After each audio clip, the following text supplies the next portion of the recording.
Welcome into Sparky Anderson Field, where today we will not play one, but we will play one and then a little more, maybe a lot more, if the Oaks can pull off something magical.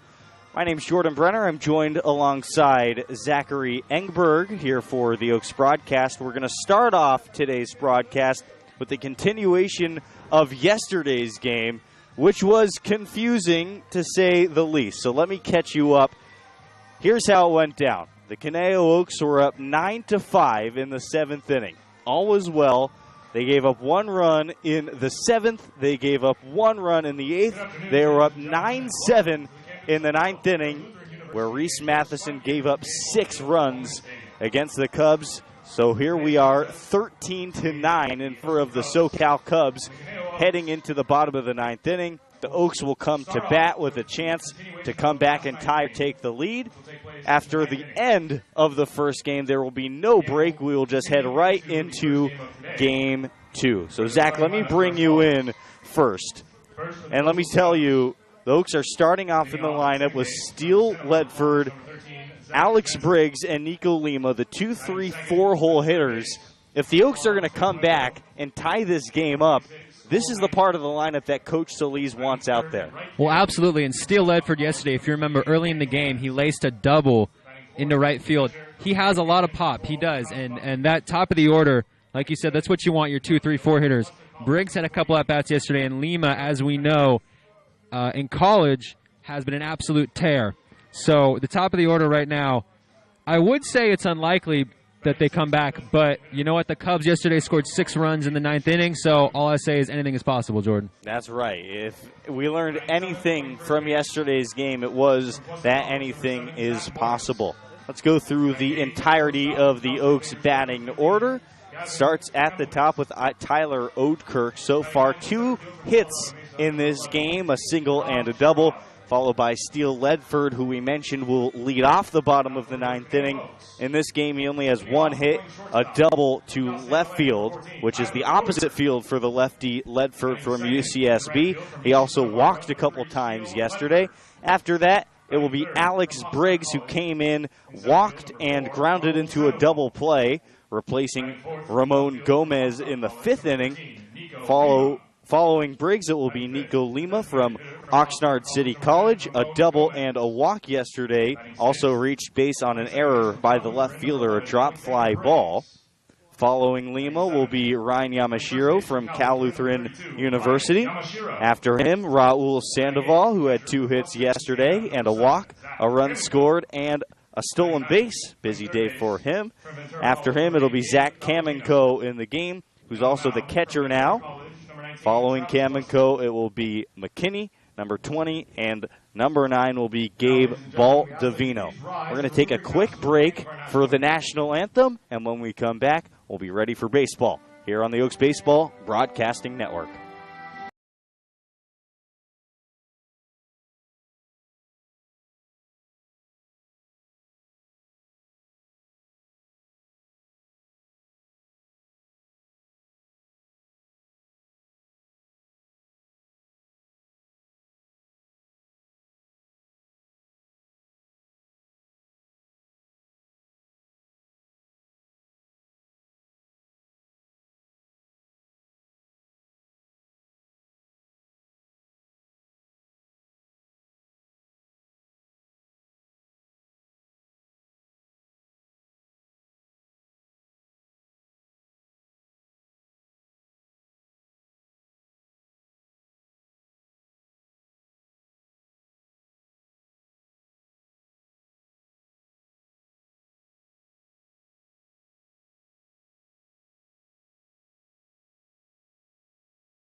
On the Oaks Baseball Broadcasting Network at Cal Lutheran University, Sparky Anderson Field, Jordan Brunner, Zach Engberg with you. We'll get you the name of the Cubs pitcher when we have it, as the Cubs now take the field for the bottom of the ninth inning. At the end of yesterday's game in the 8th inning after Reese Matheson gave up the 6 earned runs in the top of the 9th inning. It was Carson Carter from Texas Tech who came in firing bullet at 93, 94 miles an hour. And he came in, got the final out to send the Oaks, well, back to the dugout and then back home.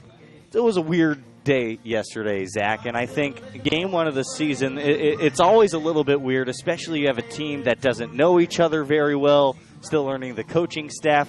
I think we saw that yesterday for the Oaks, and they were just making mental mistakes that I highly doubt we're going to see 2-3 weeks from now.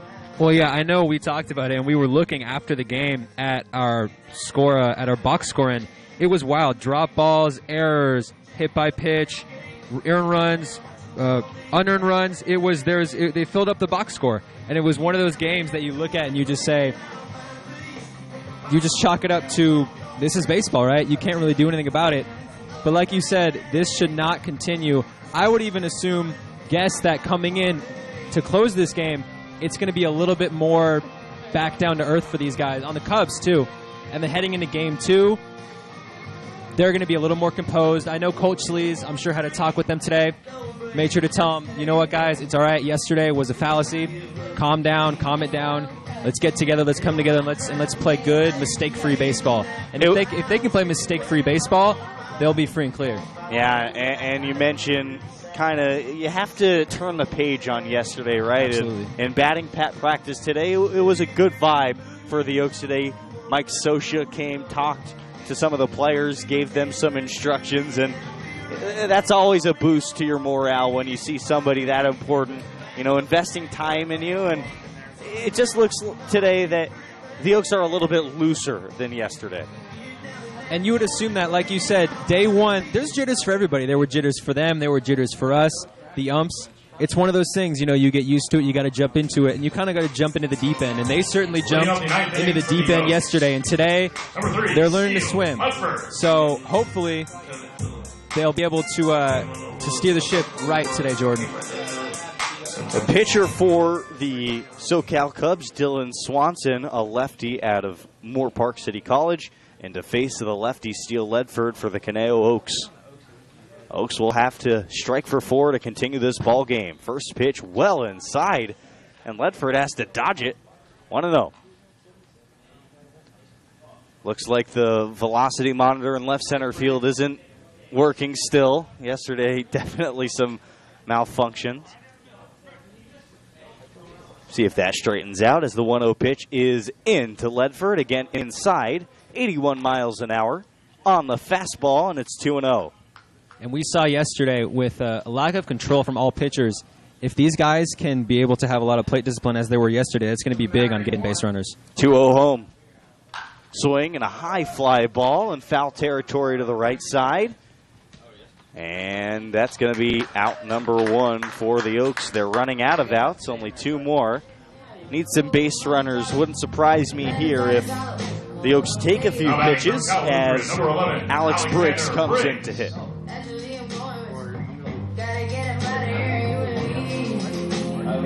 Alex Briggs came in for Ramon Gomez in the 5th inning, walked, advanced to second, and then in the 7th inning, he grounded into a 1-6-3 double play.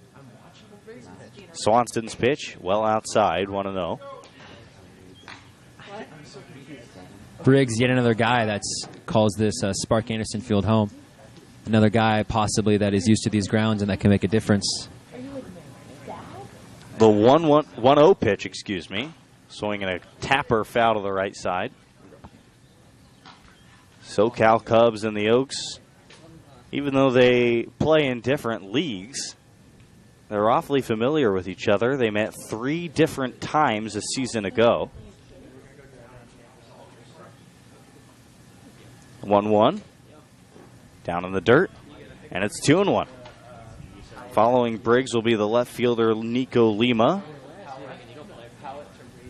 and then it'll be Ryan Yamashiro. Another gorgeous day here at Cal Lutheran University. 2 balls and 1 strike. 1 away. The lefty, Swanson, raises the knee in the offering. Just a bit outside. 3 balls and a strike. 13 runs on 15 hits for the Cubs yesterday. The Oaks, no slouches themselves, 9 runs on 9 hits, but again, anytime an opponent hits 15, that's going to be hard to compete with as the 3-1 pitch slides over the outside corner to fill up the count. As we've mentioned, the Oaks had a lot of base runners, but most of them came on either errors, walks, or getting hit. But they had a lot of action running the base paths. The lefty Swanson to the righty Briggs. The full count pitch is outside. And the Oaks have a base runner here in the bottom of the 9th. They'll need a few more, but you know, if you load them up, anything can happen. And I think we saw that yesterday, Zach. Only one home run in yesterday's game, and that came from, well, I think the player of the game, Phil Quartararo, with a missile to dead center field in the 3rd inning, part of a 4-hit performance in 5 at-bats. Won about 410, 415, which is real impressive out here. Next up is Nico Lima. Swings at the first pitch, grounds one down the left field line. It's going to go in the corner. Around second, heading to third is Briggs. He'll hold there on a stand-up double by Nico Lima in the bottom of the 9th. And with only 1 out in the inning, the Oaks are not dead yet. Second and third. And the next hitter will be Ryan Yamashiro, the Cal Lutheran player. From Cal Lutheran, number 32, Ryan Yamashiro. Here in the background, the voice of Ramsey, a PA guy here for the Conejo Oaks. We missed him yesterday. A little bit tough to follow along what was going on. So many changes, pinch runners, pinch hitters. But anyway, 1 out in the inning, 2 on for the Oaks. Pitch to Yamashiro, high and away. It's 1-0. Already we see today for the Cubs more control issues. Every at-bat he's gone down, and every at-bat the Oaks have had the advantage. Second and third, 1 away. The 1-0 pitch, swing and a high fly ball to deep right field, going way back at the track at the wall. It is off the top of the wall. 1 run going to come in and score. Lima's going to be held at third. The tying runner will come to the plate now as the Oaks get a run back. It's 13-10 Cubs, and with only 1 away in the inning, there's a lot more baseball to be played. And all of a sudden, we have the tying run coming to the plate in Raul Sandoval. Coming in and scoring was Alexander Briggs. Lima goes to third.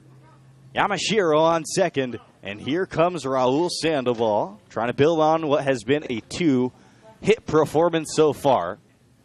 And Roderick Hutchinson getting a little bit antsy in the dugout, going to come out and speak to his left-hander, Dylan Swanson. Swanson has a good frame. Big left-handed pitcher. As I mentioned, he is from Moore Park City College. Also plays the outfield for this team. It was a quick meeting for Hutchinson and his hurler Swanson. Just checking in on how he's feeling. Sometimes those meetings can be a lot less dramatic than you'd think they would be. The tying runner is at the plate. The Oaks are down 13-10. Trying to complete the comeback. Here's the righty Sandoval. The first pitch to him, down and outside. It's a ball.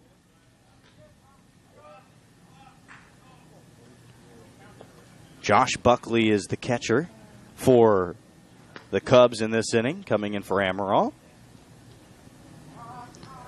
1 ball, no strikes, 1 away. 2 on for the Oaks. The pitch in, swing, it's hit hard on the ground. Backhand stop by the shortstop, no play. That'll be an infield base hit. The Oaks get another one back.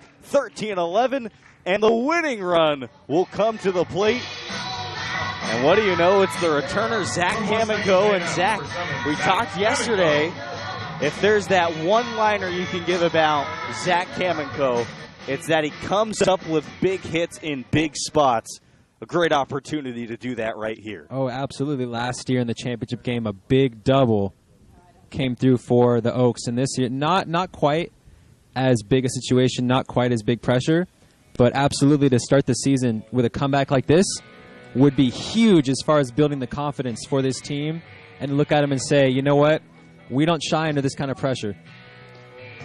Looks like Roderick Hutchinson has seen enough from Dylan Swanson. He's going to make a pitching change after the lefty gives up 3 straight hits, a walk, and 2 runs. We'll get you the new pitcher and a whole lot more when we come back. The Oaks are not dead. It's 13-11 in favor of the Cubs. 2 on, 1 out. Zach Kamenko represents the winning run. When we come back, you're watching Oaks Baseball on the Oaks Baseball Broadcasting Network.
Back here for the bottom of the 9th inning. And if you're just joining us, the Oaks have just struck for 2 runs to make it a 13-11 ball game.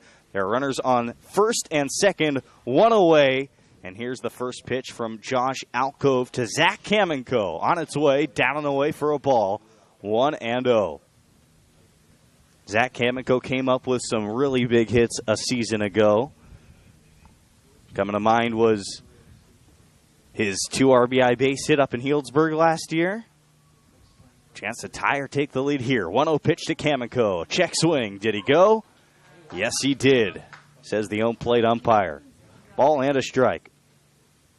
And they have a little cushion here with 1 out.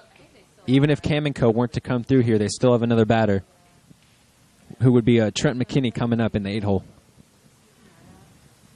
Joshua Alpo from Santa Barbara City College. The 1-1 pitch, lined to the left center field, down for a hit. Runner coming around third. Yamashiro will score. The Oaks are within 1. 13-12. Kamenko comes through. 4 straight hits for the Oaks. It's 13-12. And we see here their potent offense. They can strike at any time, they can strike quickly, and they can go on runs. And much like in the top of the 9th, it feels like this avalanche, I don't know if there's a way to stop it, Jordan. 3 runs on 4 hits. And here comes number 20, McKinney for the Oaks. Trent McKinney out of Glendale City College. Showing bunt, he gets it down, but it's foul. Bounce right on the plate, ricocheted into foul territory. Catcher Buckley hands it right back to the umpire. Interesting to see Trent McKinney square up on that play. We saw them working on bunting yesterday in batting practice, Jordan, but I wasn't sure there'd be a situation for it. 0-1, 2 on, 1 out. He shows again and pulls back the bunt attempt, and it's 2-1. That was an off-speed pitch at 73 miles an hour. It was a 6-run top of the 9th inning for the Cubs. Oaks have clawed their way back, made it 13-12. McKinney shows bunt, gets it down, and once again it's foul to make the count 2-2. So he'll likely swing away on this pitch. The thought process behind that bunt, you get 2 runners in scoring position. You get the winning run in scoring position, but every out is so valuable at this point. It's surprising they're doing this down 1. If it was a tie game, that'd be a different story. But down 1, you would imagine they would want to do whatever they can to get runners in scoring position. Sandoval on second, Chemico on first. The 1-2 pitch called strike 3 at the knees. And McKinney is sent back to the dugout, called out on strikes. And that right there is the danger of trying to bunt, especially on 2 strikes. So the final hope for Caneo is Gabe Baldovino, the shortstop from Ventura. He has reached base 5 different times, in this game. 4 of which were walks. First pitch to him, off-speed pitch, a little bit inside. And it's 1-0. Steele Ledford led off the inning. He was out. A walk, 2 doubles, a base hit, another base hit. And here we stand, 13-12, 2 on. Ground ball down the left field line. 1 run going to come in and score. That's Sandoval. Here's Chemico, waved around third. The winning run, the throw at the plate is too high. And the Oaks walk it off in the bottom of the 9th inning. They take game 1, 14-13. What do you know? An incredible comeback by Caneo, and they are 1-0. They defend their title with a win, the first game of the season. Incredible. I mean, what did we say before the broadcast, Jordan? We didn't think they could come back, but anything can happen. Wowee. 5 runs in the bottom of the 9th, 4 straight hits at one point, the strikeout on the bunt, and right there, Gabe Baldovino closes with a 2-run double down the left field line. What a great way to start off the season, Jordan. Unbelievable. 5 runs on 5 hits in that inning for Caneo, and they take game 1, 14-13. Talk about a momentum boost heading into game 2, Zach. They got to feel absolutely wonderful in the dugout right now. Well, I know they do, because Colt Chili's just walked by and gave us a nice little grin, as if to say, like, yeah, we planned that. We knew what we were doing the whole time. But man, oh man, what a performance. And that's got to feel good, as you said, for everybody, top to bottom. Even for the guys who didn't, like McKinney, who didn't come through there in the bottom of the 9th, to know everyone else has their backs picking them up. But man, oh man, I will have to say, going into the second game, you don't want to have that kind of 9th inning performance to be able to win the game, especially giving up 13 runs, Jordan. Well, we're going to take a really quick break after game 1. We'll be back as soon as we can. We got to get lineups from both teams for game 2. It's the Oaks 14, the SoCal Cubs 13. Caneo is 1-0. We'll be back shortly on the Oaks Baseball Broadcasting Network.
We are back for game 2 between the Oaks and Cubs. 14-13. The Oaks take game 1. They strike for 5 hits in the bottom half of the 9th, and we're already ready for game 2. Travis Weston, the lefty's first pitch, a swing and a miss to Zach Jensen, and we're ready for baseball once more. Get you the lineup in 1 second as the 0-1 pitch comes in from Weston to Jensen. Another rip and a miss at 87 miles an hour on the expressway. 0-2. SoCal Cubs lineup looks like this. Top 3, Zach Jensen, Cole Knightley, Daniel Netz. Follow Josh Buckley, Derek Cunningham, and Mitch Kurtz. As the 0-2 is in, a breaking ball, swing and a miss. Good morning, good afternoon, good night. A 3-pitch, see you later. 1 gone in the top of the first inning.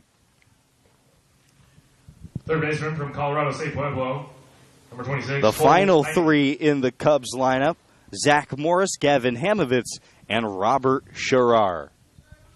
The next hitter is Cole Knightley for the SoCal Cubs.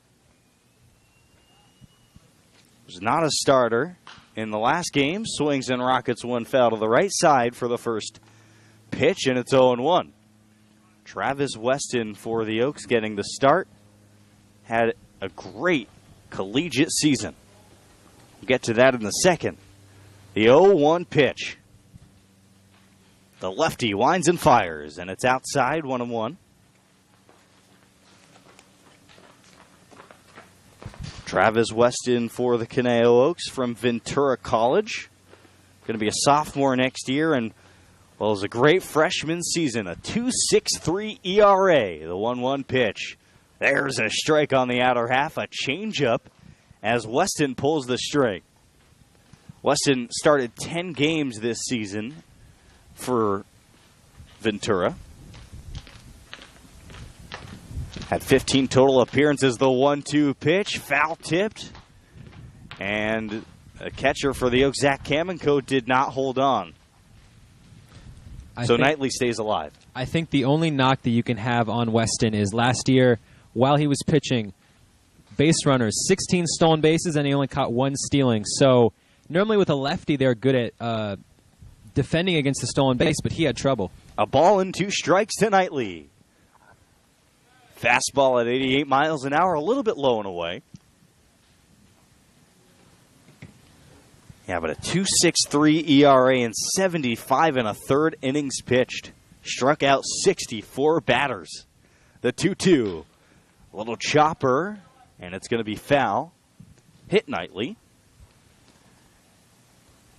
It's becoming quickly apparent, Zach, that Travis Weston, who, by the way, went more than 8 innings twice his freshman year, is a guy who does not mess around. He throws strikes, and he's there to get you out. And he's a nice lefty in a order that's going to be mostly righties this year. 2-2 pitch, drops a breaking ball out of the sky, called strike 3. 2 gone, 2 Ks. What a pitch from Weston. Dropping the hammer. Daniel Netz. Last year you mentioned 64 Ks. That rounds out to about 7, a little over 7 per 9 innings. Already 2 in the first. Great start here for the lefty. Third hitter will be Daniel Netz for the Cubs. Netz had a single and a triple in game 1. And nobody on, 2 away. The first pitch. And it's skied back and out of here, but foul. It's 0-1. So far, Travis Weston showing off the heater, has touched 88 already. But he mixes that with not only a big curveball, but we've seen the changeup already. Really polished repertoire. The 0-1. Swing and a miss. 86 located beautifully on the outside corner. It's 0-2. Weston, who's from Moore Park, actually threw a no-hitter all the way back in 2016. So he's got some experience. Even in high school, he's shown that he can go the distance. Yeah, he can go deep in games. We'll get more on that later. The 0-2 pitch, a changeup outside. This has got to be somebody that Coach Solis and the Conejo Oaks are so excited about. Last year's roster for Conejo only featured 2 left-handed pitchers. Well, the Oaks got away with it. They were two fantastic lefties in John Vergara and Nick Ringcover. The 1-2 pitch, strike three called, another curveball. Travis Weston, how about that for a Conejo Oaks debut? He strikes out the side in the first inning. No runs, no hits, no errors, none left aboard. And through a half inning, we're still scoreless right here on the Oaks Baseball Broadcasting Network.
Bottom of the first inning, and into leadoff for the Conejo Oaks is Tyler Oatkirk, the shortstop.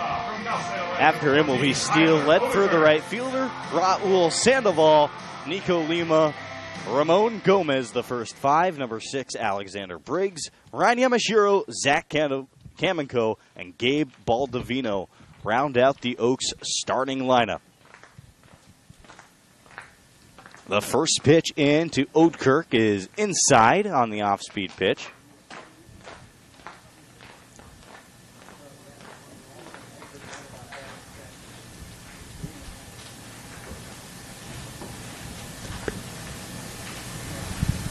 One ball, no strikes to Oatkirk. Pitch in is low, and it gets away from the catcher. The pitcher for the Cubs is number 32. Joshua Alpo, who finished the game for the Cubs in the first game.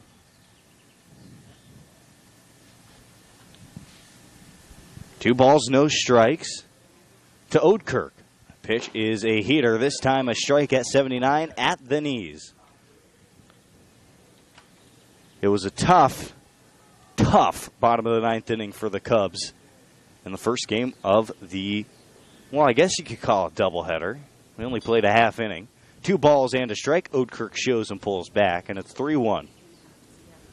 5 runs on 5 hits for the Oaks in the bottom of the ninth inning. Quite the performance to close the first game, Jordan. Yeah, Nico Lima, Ryan Yamashiro, Raul Sandoval, Zach Kamenko with hits, and then Gabe Baldovino, the walk-off double down the left field line as the 3-1 pitch is chopped foul to fill up the count at 3-2. Thank you for joining us for another day of Oaks baseball from Sparky Anderson Field. We always appreciate those joining us. Feel free to drop a comment. For balls, 2 strikes, grounder out to second base, fielded by Jensen. Sidearm tosses high, it gets away, and that'll be a leadoff error by the second baseman, Zach Jensen. Tyler Oatkirk is aboard. E4 if you're keeping score at home. And on the wild throw by by Jensen, Oatkirk advances to second base. Just like that, the Oaks have a runner in scoring position. And we mentioned yesterday Oatkirk, always a threat to steal on the bag. And we saw every pitcher that came up when Oatkirk was on base was a little bit more focused on Oatkirk than they were on the batter. Ledford can take advantage here. Steele Ledford led off the ninth inning. in game one as he takes a breaking ball at the knees for a strike. Yeah, Ledford led off with an out, and, well, he was the first out in an inning that didn't see very many of them. 0-1, nobody on. Oatkirk on second gets a sizable lead. Little tapper to the right side. Could be fair. It is fair. Ledford runs outside the base path, so he's automatically out.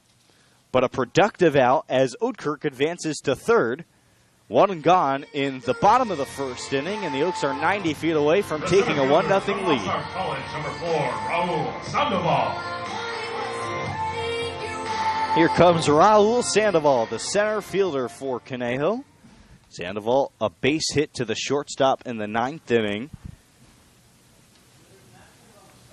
Big hit in the middle of that frame to extend the incredible rally. Runner on third, 1 gone. Alpo steps off for a second, stretches his arms, and now he's ready again. 1 away, runner on third. Outfield and infield at normal depth. The first pitch is breaking ball a little bit low. 1 ball, no strikes. You know, Zach, we were talking a little bit in between the games, and obviously that was the first Conejo Oaks game you've ever called. And I think you've been spoiled as the 1-0 pitch as low gets away from the catcher. Breaking for the plate is Oatkirk. He slides head first, and he's safe for the first run of the game. Oatkirk takes advantage of the wild pitch from Alpo, slides head first like Superman, and gives Conejo a 1-0 lead in the bottom of the first inning. And there again, spoiled a little bit more. What would you call that? A steal of home? A score? I don't know what it was, but it was exciting. And it's beautiful baseball. Yeah. Got a great look at that on our stream. The 2-0 pitch gets away from the catcher Buckley. It's 3 balls, no strikes. To Raul Sandoval. Nico Lima, the big righty, standing on deck. But yeah, we were talking, and you were spoiled. You know, Jonathan and I didn't call a single walk-off win last year. Not one. It's 1 for 1 so far this year, Jordan. Let's see if we can get some more. 3-0 pitch as Sandoval was taken all the way. 84 soars in there for a strike. Jeffrey Francis, one of our biggest fans, and, well, we're a big fan of his. He's giving you compliments already on the stream, so you know you're doing a good job. 3-1 is low. 5-pitch walk, and Sandoval is aboard here in the first. And we see already with the run, 2 different base runners, and have yet to record a hit. We talked yesterday about taking what the other team will give you, and so far today, the Oaks are doing a little bit more of it. Oatkirk with a run, reached on an error, got to second, got home, and some more of that as this inning continues. So here comes Nico Lima for his first at-bat of the game with a runner on first. The first pitch is a breaking ball, foul-tipped into the glove of Buckley. 0-1. Joshua Alpo from Santa Barbara City College. Ready with a good breaking ball, a fastball that can get near the upper 80s, but mostly sits around 84. Big lead at first for Sandoval. He's taking off. Pitch is low and away. The throw to second, not nearly in time, and Raul Sandoval steals second base. No problem. For Sandoval, that's already stolen bag number 2 on the young season. Had 1 stolen base yesterday. Came in the 4th inning. Part of a 3-hit performance for Sandoval, the 3-hole hitter. Now runner in scoring position for Nico Lima. A ball and a strike and out. The pitch is bounced. It gets away from Buckley, and Sandoval takes third. It's been a horse race here in the first inning. People running all over the place. I think if we've seen anything from these first 2 days, it's that these guys are speedy, and they will take advantage every wild pitch, every errant throw, any kind of opportunity they have to improve on the base paths. So a runner on third. Oaks already up 1-0. Tyler Oatkirk scored from third on the wild pitch. Reach base due to an error. Oaks haven't even gotten a hit yet. 2-1 pitch in there for a strike at 76. 2 balls, 2 strikes. Joshua Alpo this season at Santa Barbara City College threw 3 scoreless innings in 3 different appearances and struck out 3 batters. Out of Torrance, California. 2 balls, 2 strikes, and out. Ground ball to the left side into the Oaks dugout. Trying to make a running play in the dugout was Charlie Bellinson, the right-handed pitcher from Brown. Yet to make his Oaks debut. But he's staying sharp in the field. Almost made a nice play down in the dugout. 2-2, 1 away. Runner on third, that's Sandoval. Lima awaits the pitch. Here it is. Breaking ball down in the dirt. Did he go? Yes, he did. As Buckley applies the tag with his right hand.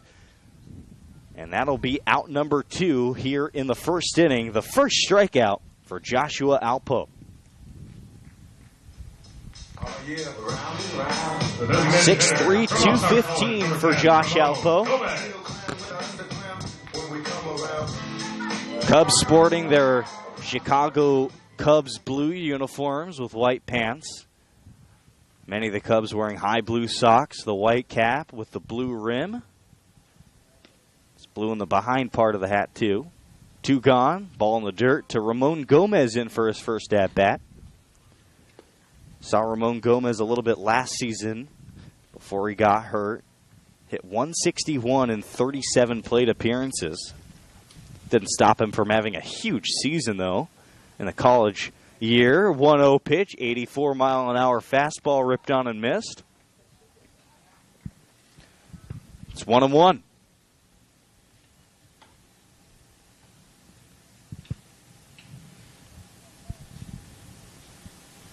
Two gone in the first inning. The 1-1 pitch to Gomez. A slippery curveball waved on and missed, and the count's 1-2 to Ramon Gomez. Gomez, a versatile player, but today he's the designated hitter for Caneo, 1-2 pitch. Ground ball foul to the left side as Gomez just gets a piece to stay alive. Gomez, in 35 games played this year, hit .304 with 4 homers and 22 RBIs. Still a couple bags as well. 1-2. Alpo trying to get out of the inning. The pitch in. Down in the dirt. Another nice block from Buckley. He's been busy. And the count's 2-2. 1 error so far in the inning. Still no hits for Caneo. A runner on third. Alex Briggs standing on deck. 2-2 offering. Slider swung on and missed. And that'll do it here on the home half of the first. But the Oaks get a run, no hits. There's an error, and the Oaks strand Raul Sandoval on third base. They take a 1-0 lead through the first inning as Alpo strikes out 2 Conejo Oaks. 5 strikeouts here in the first frame between the 2 pitchers. Can expect more of that when we come back, right here on the Oaks Baseball Broadcasting Network.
Top of the second from Sparky Anderson Field.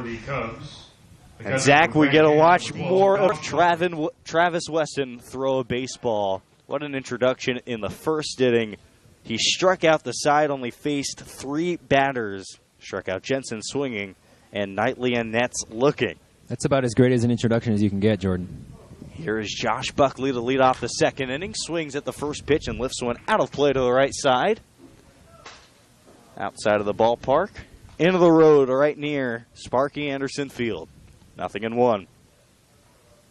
Weston has pounded the zone, showed off an impressive fastball, changeup, curveball repertoire in the first as the 0-1 is in.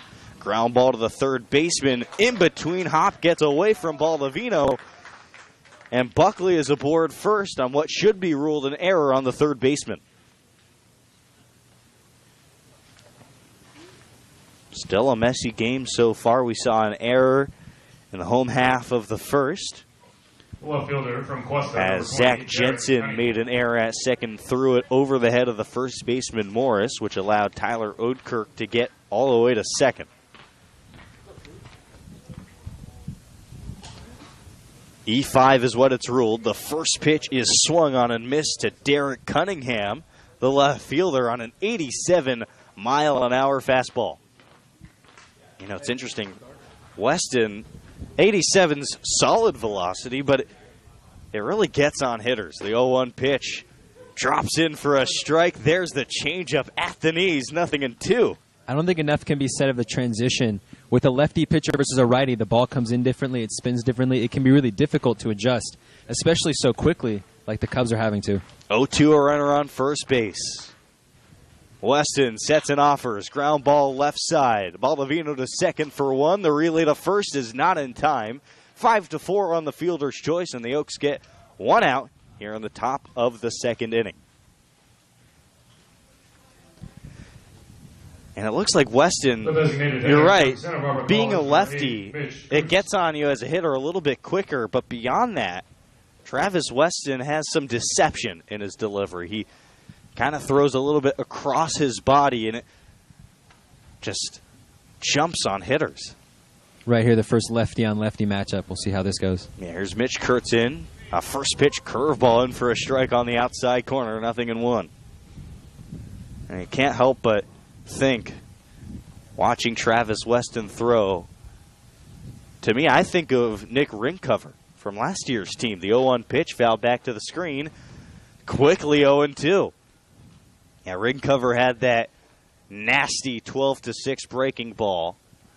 He threw it at different slots. It would break a little bit differently to every hitter. So difficult to hit. You see the great lefties, the Clayton Kershaws, the Barry Zitos, the Randy Johnsons. They have those dominant curveballs that are just impossible to catch. 1 on, 1 away. 0-2 pitch, swing and a miss. That's 4 strikeouts through 1 2/3 innings for Travis Weston. The first baseman from Cuesta College, number 7, Zach Morris. Another beautiful pitch from Weston. Knocking down Cubs like dominoes right now. So here comes Zach Morris, the left-handed first baseman.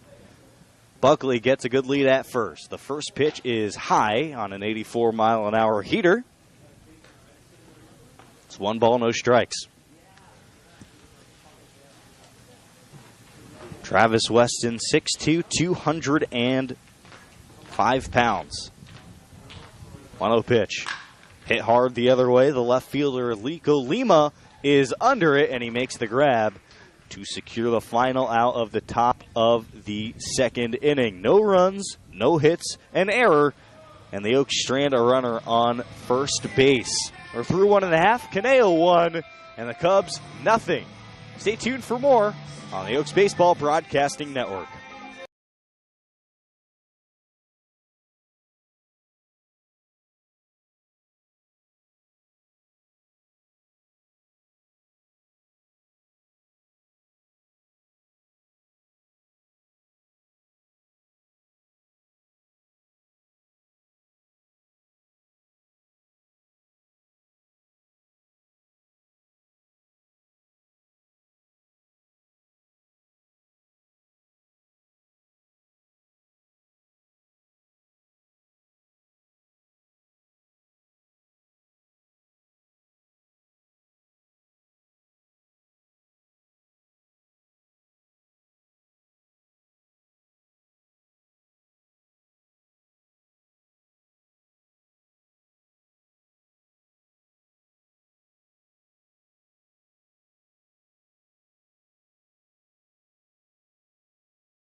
Back here for the home half of the second inning. The Conejo Oaks will have the 6-hole hitter due up. Alex Briggs, Ryan Yamashiro, and Zach Kamenko, the 3 due up for the Oaks. Josh Alpo's day was short-lived. He only lasted 1 inning. Didn't give up a hit, gave up a run, though it was unearned. Walked 1 and struck out 2. New pitcher for the SoCal Cubs is the left-handed pitcher Justin Marlette from Kaiser University. Did not appear in his first season. From Goleta, California. Went to San Marcos High School.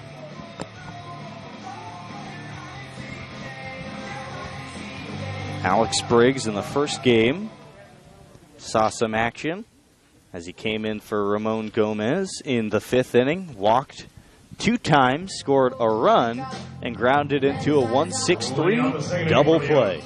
The second baseman from Cal Lutheran, number 11, Alexander Briggs. From Cal Lutheran, as you can hear Ramsey in the background on PA. In his freshman season at Cal Lu, hit .268, 1 double, 3 triples, and at .389 in this ballpark. First pitch is swung on and grounded foul, 60 miles an hour out of the hands of Marlette, who, if he's going to be successful today, he's going to have to paint corners, and he's going to have to throw a lot of strikes. And he's going to need some good defense behind him. Not a strikeout pitcher. 0-1 from Marlette. Off-speed pitch, swing and a miss. And another broadcaster's jinx for me. Just as I say, he's not a strikeout pitcher. Alex Briggs swings out of his shoes. 0-2, nobody on, nobody out. 1-0 Conejo, bottom of the second. 0-2 pitch. Briggs waits, and fouls one back out of play on a really slow pitch. That barely cracked 60 miles an hour. We've already seen from Marlette not much velocity on his pitches. He's going to have to really rely, as you said, on painting the corners, getting some action. 0-2 pitch, curveball, ground ball out to the shortstop. Hamovitz to first, the stretch by Morris, and there is one gone in the bottom of the second inning. 6-3 put out there. The first baseman from Cal Lutheran, number 32, Ryan Yamashiro. Here's Ryan Yamashiro, the first baseman for Conejo, and for his first at-bat of the ball game. Yamashiro came in for Bailey Holbrook in the 5th inning. His first at-bat as an Oak was a sacrifice fly to left field. Doubled and scored a run in the decisive 9th. First pitch to Yamashiro, way too low, a 71-mile-an-hour heater. Gets away from Buckley behind the plate.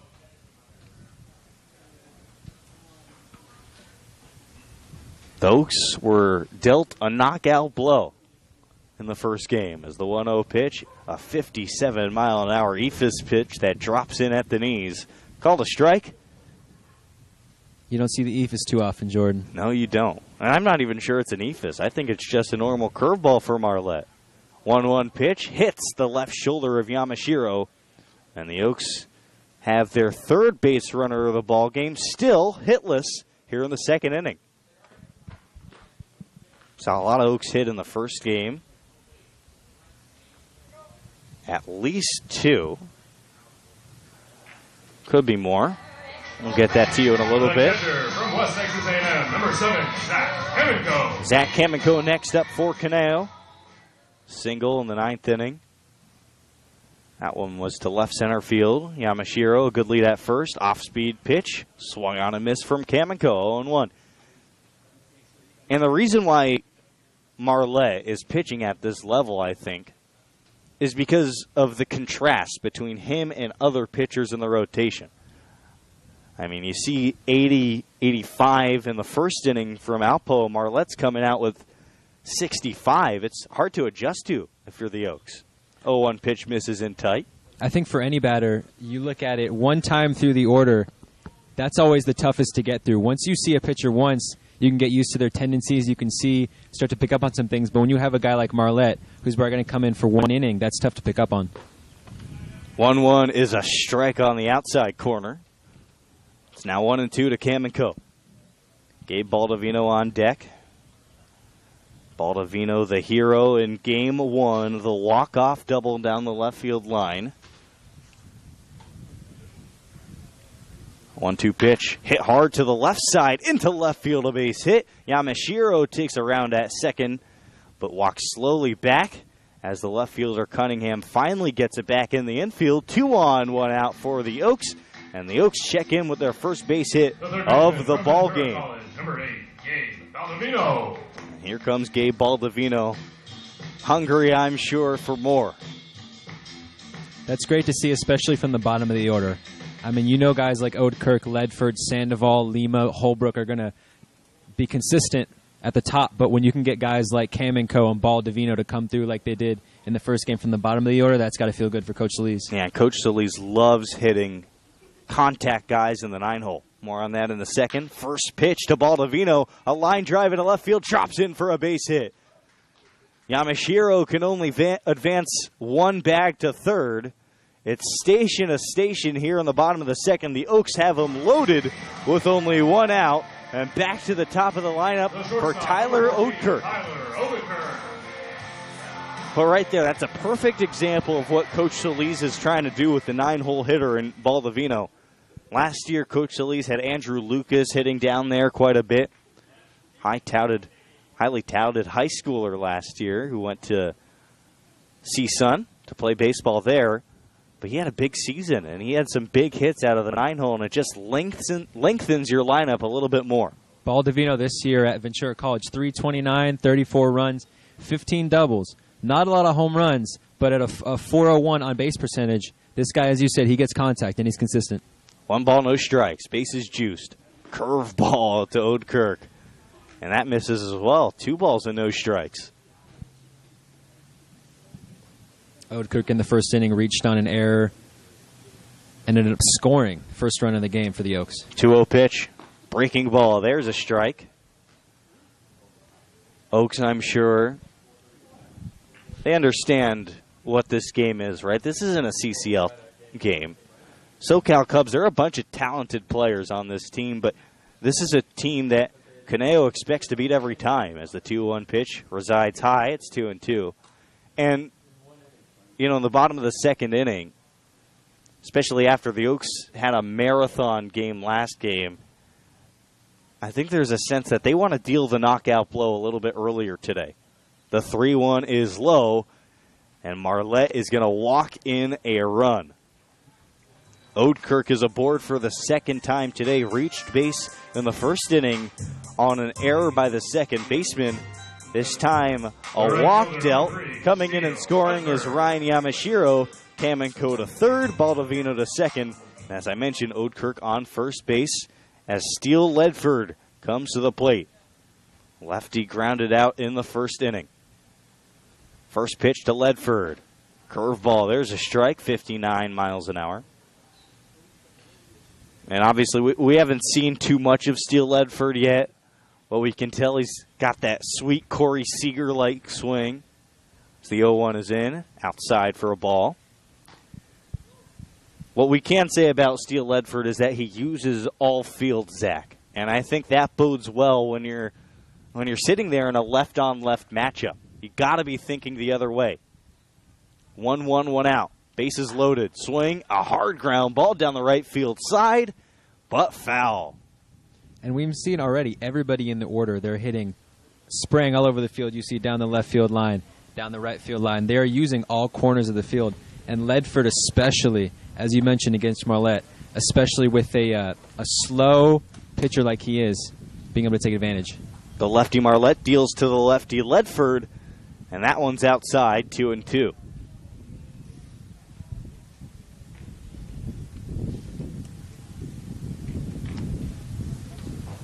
Steele Ledford going to be playing for UC Santa Barbara next year. Swings and missiles one to the right side. Out of play, though. And we'll do 2-2 again. We can feel the wind starting to pick up here, and you saw it on that ball. It carried. I mean, it was foul, but you can tell he got a little under it, and it just went. We'll do 2-2 once more. The offering from the lefty. just misses the outside corner on 69. And the count's full at 3-2. Marlette in danger of walking in another run. The 3-ball, 2-strike offering. Down in the dirt, Ledford is patient, tosses the bat back towards the Oaks dugout, and everybody advances one bag. Looks like nobody was really paying attention. Took a little while for Kamenko to start everybody off and run home. But either way, the Oaks have one across in the first, 2 across now here in the second, and they have a 3-0 lead with only 2 hits in the ballgame. And here is Raul Sandoval. First pitch is a strike to Sandoval. Walked and stole a bag in the first inning. Later advanced on a wild pitch to third, where he was stranded after 2 straight strikeouts to end the frame. 0-1 pitch, high and away, 1-1. Sandoval, a center fielder. First game, Sandoval had 3 hits. The 1-1. There's a strike at the knees. 1 ball, 2 strikes.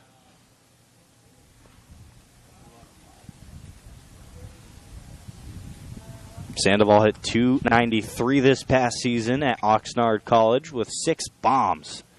A mighty hack at the 1-2 pitch. He fouls it softly to the right side and stays alive. 1 more pitch. See action in the bullpen. Looks like Travis Weston's day could be done. And that's not because of how he pitched. 1-2 pitch is high on the breaking ball that hung upstairs. 2 balls, 2 strikes. Rather, I think Coach Solis understands there are going to be more important, more high-leverage situations down the road, and he wants to save his arm. 2-2 pitch. Swing, a jam shot to the second baseman. Jensen out to right field, and he makes a running grab. Everybody has to hold at their own base, and that'll be a pop out to the second baseman for out number 2 in the bottom of the second. Here's Nico Lima. Strikeout victim last inning. Number 13, Nico Lima. Nico Lima, 6'3", 220. Out of Camarillo. Another Oxnard City College player. Bases loaded, 2 gone. In the second, swing and a high fly ball to medium deep center field. Sherrar has to charge and makes the catch to end the inning. FA is how we end it. 2 runs, though, on 2 hits for the Oaks. No errors, and they strand 3 runners on base. We're through 2 full innings. Caneo, a comfortable 3-0 lead. New pitcher when we come back for the 3rd inning on the Oaks Baseball Broadcasting Network.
Misspoke as I was signing off at the end of the second inning.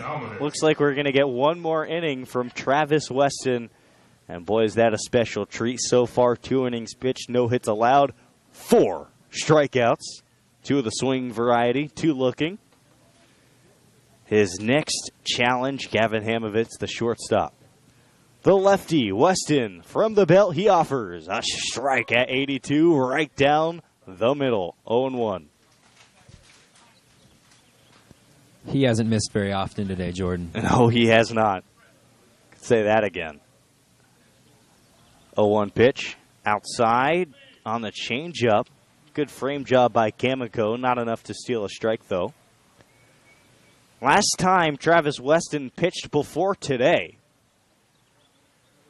was on May 3rd against Long Beach. 1-1 pitch, inside, 2-1. Well, it's safe to say he was feeling pretty good that day, too. 8 2/3 innings. By the way, that was a season high. 0 earned runs. 2-1 pitch, high and away, 3-1. Safe to say he was feeling good heading into the summer season, but I don't think anybody expected this dominant a performance after a little bit more than a month off. 3-1 pitch, hit into left field, a line drive that drops in front of Nico Lima. The Cubs have their first hit, a base hit to left field from Hamovitz, and have one on base as Robert Sherrar will come in for his first bats of the game. For Weston, you could say it's a case of, as you said, maybe a little momentum heading into the summer, confidence building. And for Solis, I'm sure it is very nice to see, considering how much Jerry Ramirez struggled, who was supposed to be their ace coming into this summer, knowing that Weston picked up the pace a little bit on day 2. Yeah, but I think Jerry's going to be all right. First pitch, a strike on the outside corner to Sherrar. I was digging for some stats before the game today, and funny enough, the Oaks' first game last year, also against the Coastal Cubs. Jerry Ramirez also pitched in that game. 0-1, curveball. Little grounder to the right side. First baseman fields. Yamashiro pitches to Weston, who covered. That's why you do your PFPs.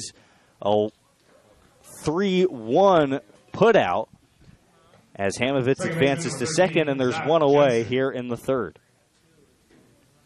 Back to what I was saying, yeah, Jerry Ramirez was shaky at the start of last season, too. He didn't really come along until the stretch run.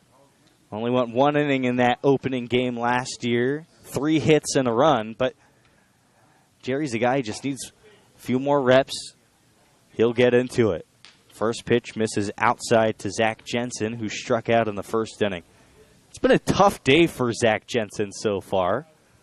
Already has a throwing error at second that led to the Oaks' first run as the 1-0 pitch is hit hard to center field.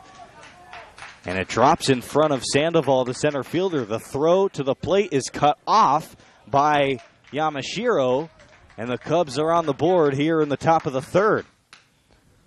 An RBI base hit for Zach Jensen, and he makes up for his error with a slingshot to center field.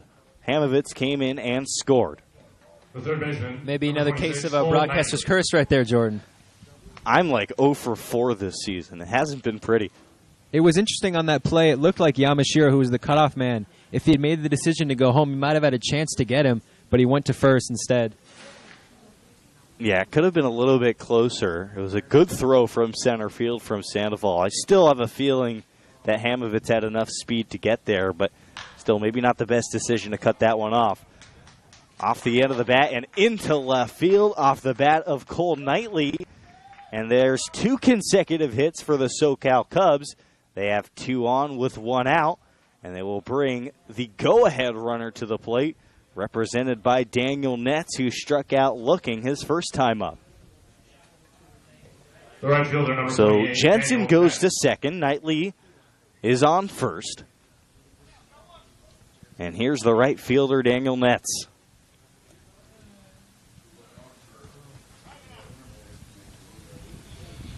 Weston trying to get through 3 scoreless innings. Well, part of me already gave up the first run. A little mind. Can't even think of the word. Wasn't my best moment. Swing and a miss on the first pitch to Daniel Netz. Trying to get out of the third inning with only 1 run given up, rather. 1-0 pitch in the dirt, gets away from Kamenko, and both runners will advance. Knightley to second, Jensen to third. Zach Kamenko, he's a good defensive catcher. He proved that all summer last year. That pitch had some weird spin to it. I think it might have been the changeup, and when you're throwing that changeup, it has the opposite spin as a curveball, and that might have crossed up Kamenko there as the ball got away. Wild pitch. It's the first time working with Weston for Kamenko, so just as it is a trouble for the hitter to be able to identify the pitches from the lefty, it's going to be a little hard for Kamenko to get used to it as well. Also a good point. 1-1 pitch, swung on and missed. And it's 1-2. Daniel Netz from Westmont College. The Warriors, 6'2", 200 pounds, majoring in economics and business out of Pasadena City College. That was his last school. The 1-2 pitch, ground ball up the middle of the second baseman, Briggs. He only has 1 play to first. A runner will come in and score. That's Jensen. The Cubs get another. The Oaks trading out for a run. They lead 3-2 on the 4-3 putout from Briggs to Yamashiro. The catcher, number 12, Josh Buckley. And now it's Josh Buckley's turn. Didn't start last game, and Coach Solis has seen enough from Travis Weston. His first 2 innings were electric. Struck out 4. In this inning, though, he's already given up 3 hits and 2 runs. See if Coach Solis pulls the trigger here. Yes, he will. We'll get you Travis Weston's final line, the new pitcher, and his numbers when we come back. You're watching Oaks Baseball on the Oaks Baseball Broadcasting Network.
Back here for the top of the 3rd inning.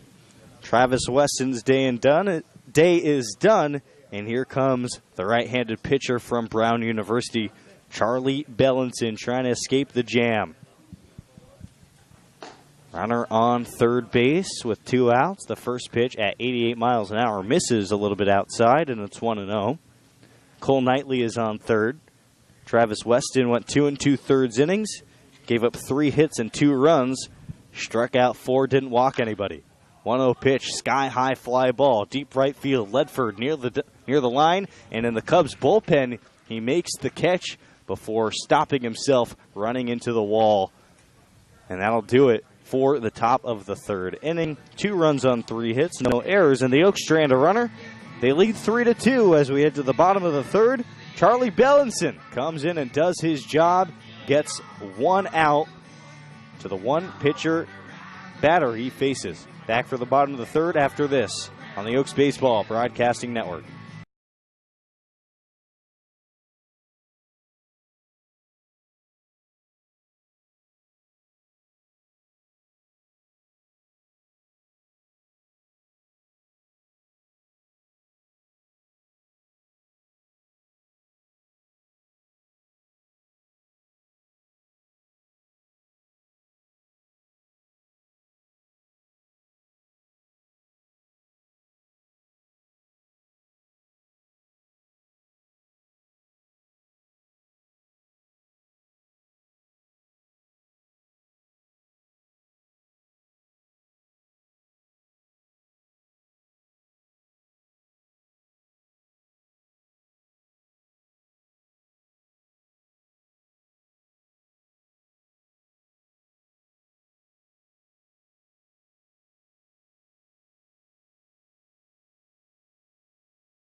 Justin Marlette back on the hill as we start the bottom of the third inning.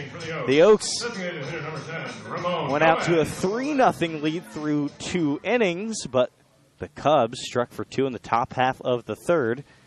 3-2 is where we stand. Ramon Gomez swings at the first pitch from the lefty. Coming in from third, Knightley throws across the diamond for out number 1. Gomez is now 0 for 2 with a strikeout and a ground out. And here comes Alex Briggs for his second at-bat. The second baseman grounded out to the shortstop, his first time up.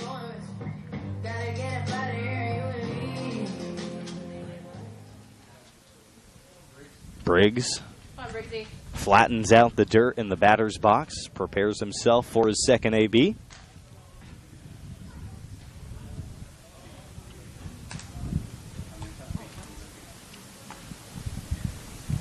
Justin Marlette, his first pitch is down and outside. Alex Briggs stayed home for the summer, playing ball here at Cal-Lu. Was a 3-year varsity letter winner in baseball. Also played football as the 1-0 pitch, misses high and away. It's 2-0. And that was in high school at Canutillo High School, class of 2018. Came to California from El Paso, Texas. 2-0 pitch, a big breaking ball in there for a strike. Big Fortnite player. And he likes taking swings in the batting cage. Those are his 2 hobbies. Big Bryce Harper fan, too, Jordan. I'm not. 2-1 pitch, hit hard to center field coming in. Sherrar, he dives, he slides, he makes the catch for out number 2. Nice play by Rob Sherrar in center field. Took a first step back, realized it was dying in front of him, used his wheels to get to the baseball and make a nice play for the second consecutive out of the third. Marlette struggled last inning when he came up, but so far making quick work of the Oaks here in the third. Ryan Yamashiro hit by a pitch in the second, came around and scored. And he's down 0-1 as that first pitch hits the strike zone. Mentioned it yesterday, Yamashiro, part of that Cal Lutheran championship team a couple seasons back. 0-1 misses away, 1-1.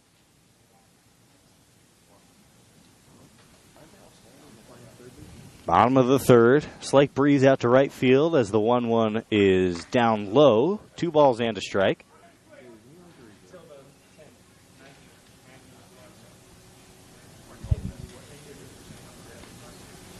The lefty ready, the 2-1 pitch, 66 miles an hour too high, and it's 3-1. Ryan Yamashiro from Cal Lutheran University, born in Honolulu, Hawaii. Here's the 3-1 offering. Swing, rip to left field, down for a base hit.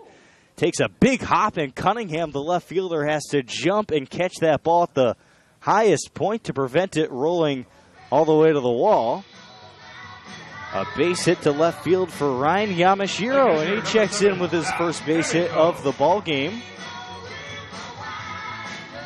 His second hit as a Kineo Oak. His first hit came in the 9th inning of the first game. A double to right field off the wall. Already Yamashiro today was hit by a pitch in the second inning, ended up scoring. So 2 at-bats, 2 times on base. That's what you like to see. Here's Zach Kamenko. Zach, another Fortnite player on this Oaks roster. Pitch misses outside. It's 1-0.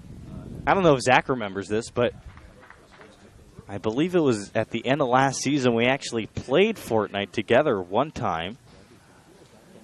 Didn't go well for you, did it, Jordan? It never does. It never does. I'm always impressed by the hand-eye coordination of the athletes. 1-0 pitch is outside. 2-0. Yeah, I don't know. It was a wave for a while. Fortnite. It took over the world. I'm not that good at it, though. I'll be honest.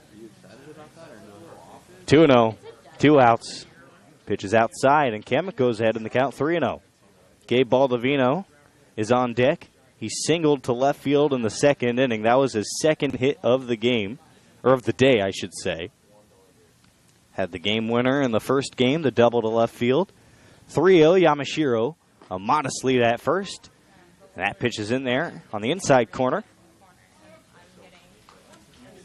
Yamashiro on first, number 23 for Cal Lutheran. A Dodger fan. 3-1. Yamashiro gets a big lead this time. Kamenko swings and missiles one to left field. The left fielder Cunningham makes the catch near the line. Solid contact for Kamenko, but that one's not going to show up in the box score.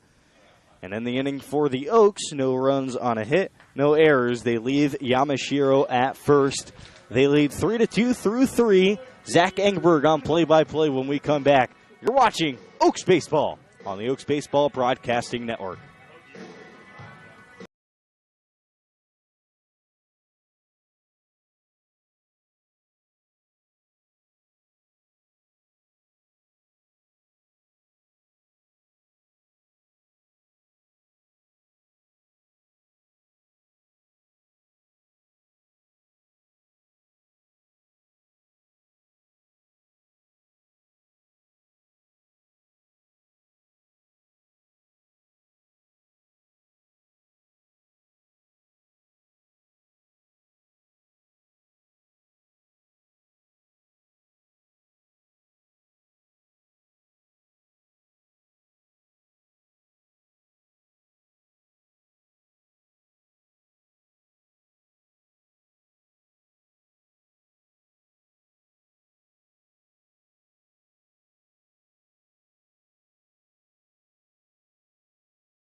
Back for the top of the fourth inning, and for play-by-play, my partner, Zach Engberg.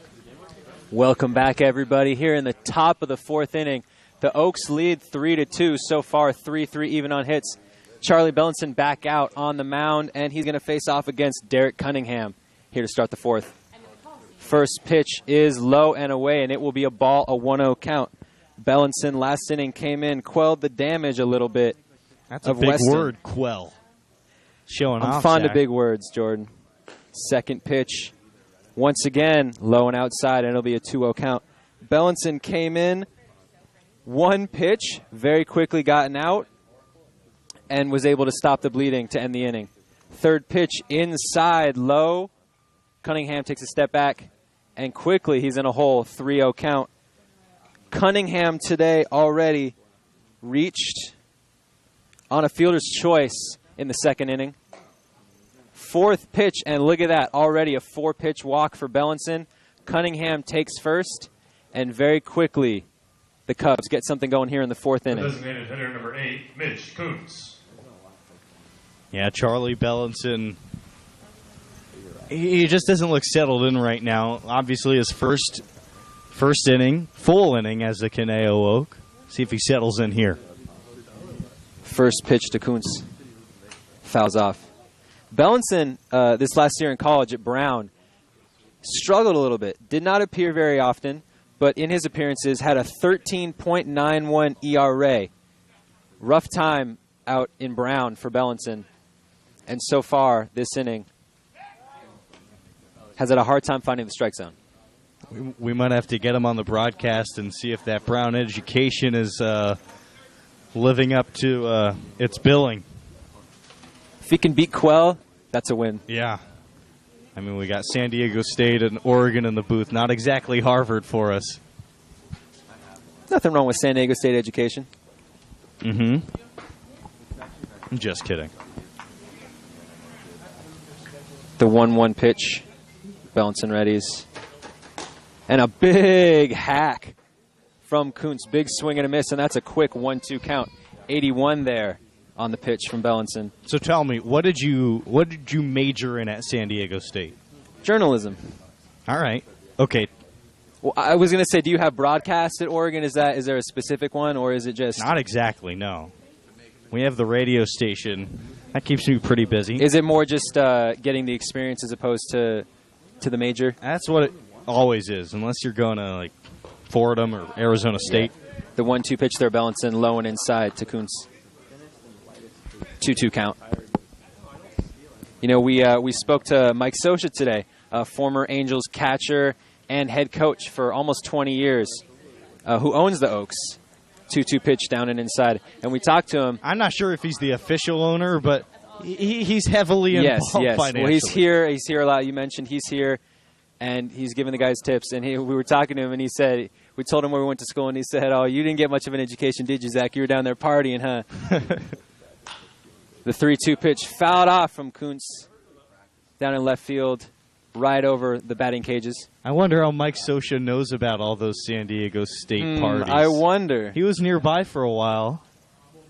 I think he's well aware. Went to Penn State by best estimation. I believe he did. Sosha did. And the pitch. Oh, and a strikeout for Bellinson. First of the game. Caught him looking. A run-back heater. A two-seamer started at the body of Kurtz. And it runs back over the middle of the plate. That's a beautiful strikeout on a full-count pitch. And that's got to feel good after 4 pitches and 4 balls to the first batter. And the first pitch here to Zach Morris. Low and away, ball 1. Morris first time up in the second inning. Fly out to the left fielder. Second pitch is low, but it's in there. That's a strike, and it's a 1-1 count. 85 on the heater for Bellinson. Looks over to first. Checking on Cunningham. Throws back to Cunningham, gets back in time. This is where you have to get careful, especially for Bellinson, who's already struggled a little bit today, focusing on the hitter as opposed to the base runner. Readies for the 1-1 pitch. It's low. That's a ground ball. Caught by the shortstop. And a long throw to first and the stretch by Yamashiro.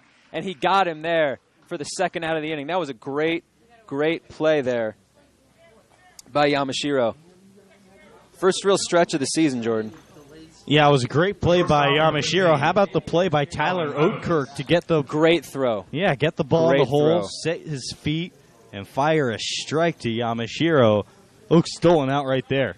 That looked like it was going to get through. I was just getting ready to say gets through for a single, but a great play by Oatkirk and an even better play by Yamashiro on the stretch. By the way, you were right. Penn State for Mike Sosha. What are you saying about the San Diego State education? First pitch there is a strike from Bellinson. Yeah, they teach you to memorize pretty well. It helps. Readies for the 0-1 pitch. Looks back. And it's a little high and outside there. 1-1 pitch, 86 on the gun.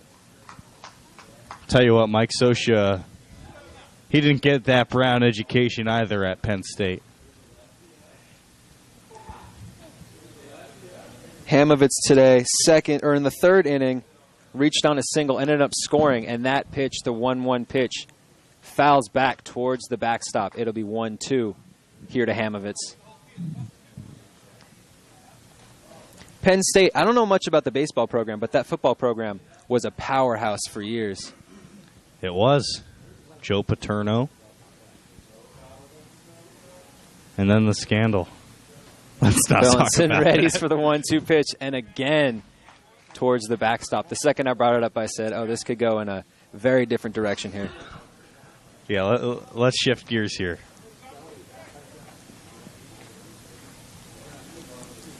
Bellinson with the 1-2 count here, trying to get out of the jam, unscathed here in the fourth inning. Cunningham on second, Hamovitz at the plate. Once again low, way in front of the catcher Kamenko. Had to work to stop that one. And it's a 2-2 count here to Hamovitz.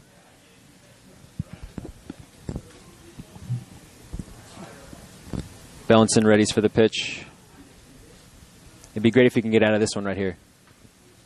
And a big hack. High foul ball. It looks like it's going to go towards the pool.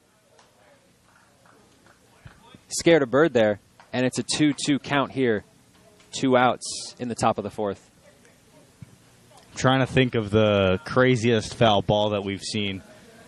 We had a screener yesterday, came right back, would hit me right in the face. And the 2-2 pitch, high foul ball down right field. Looks like that is going to find the parking lot, and there it goes. I wonder if you had any time last year, if you can remember, any cars get busted. I don't remember any car taking a direct hit from a foul ball. That's home run distance to get it there on the fly. I'm sure there were some cars that got hit from some roll. And the 2-2 count is low and outside. Kamenko once again has to work to stop that one. And we have a full count here for Hamovitz with Cunningham on second. Represents his tying run for the SoCal Cubs. Bellinson working hard this inning. Already with a full count here on Hamovitz. Readies for the 3-2 pitch. Low and, ooh, strike 3. I was getting ready to say low and inside. And that will do it for Bellinson and for the Oaks. In the fourth inning, the Cubs, with no runs, no hits, no errors, and 1 runner left on base. The Oaks lead 3-2 as we head to the bottom of the fourth. We'll come back at you live from Spark Anderson Field on the Oaks Baseball Broadcasting Network.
And we are back from the Oaks Baseball Broadcasting Network, live from Spark Anderson Field to start the bottom of the 4th inning.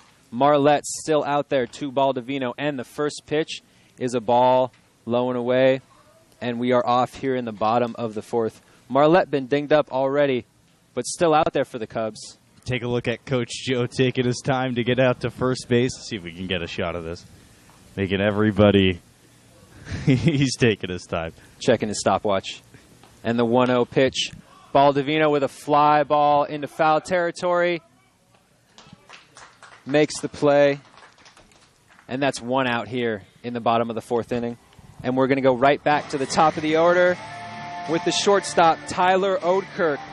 Already today has reached twice. In the first inning, reached on an error, ended up scoring. In the second inning, reached on a walk, got to second, but ended up being left on base. And here in the 4th inning, with 1 out, he's up once again. First pitch from Marlette. Shows bunt, pulls back, and that's strike 1 for Marlette. Marlette so far today, 2 innings, 4 walks, 3 hits, and a couple runs. Second pitch, curveball misses, 48 on the gun. Not much velocity from Marlette, and it's a 1-1 count. Yeah, you can say that again.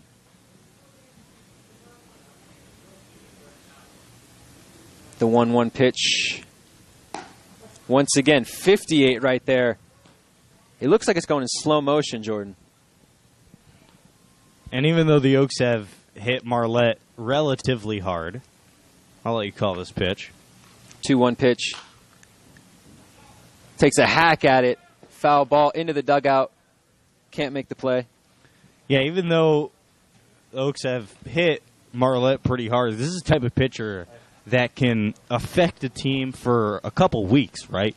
You see something, you see a pitch 48 miles an hour, your eye finally gets adjusted to it a few innings into his appearance, and then, what do you know, you never see him again, but you got to adjust your eye back to that normal speed.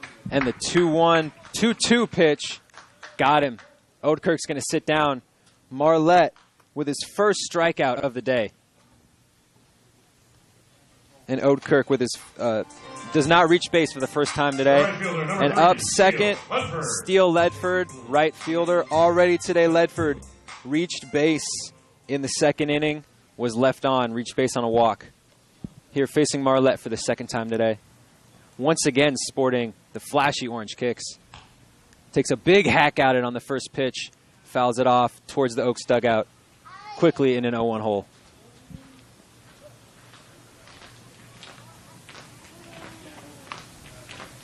Readies for the 0-1 pitch.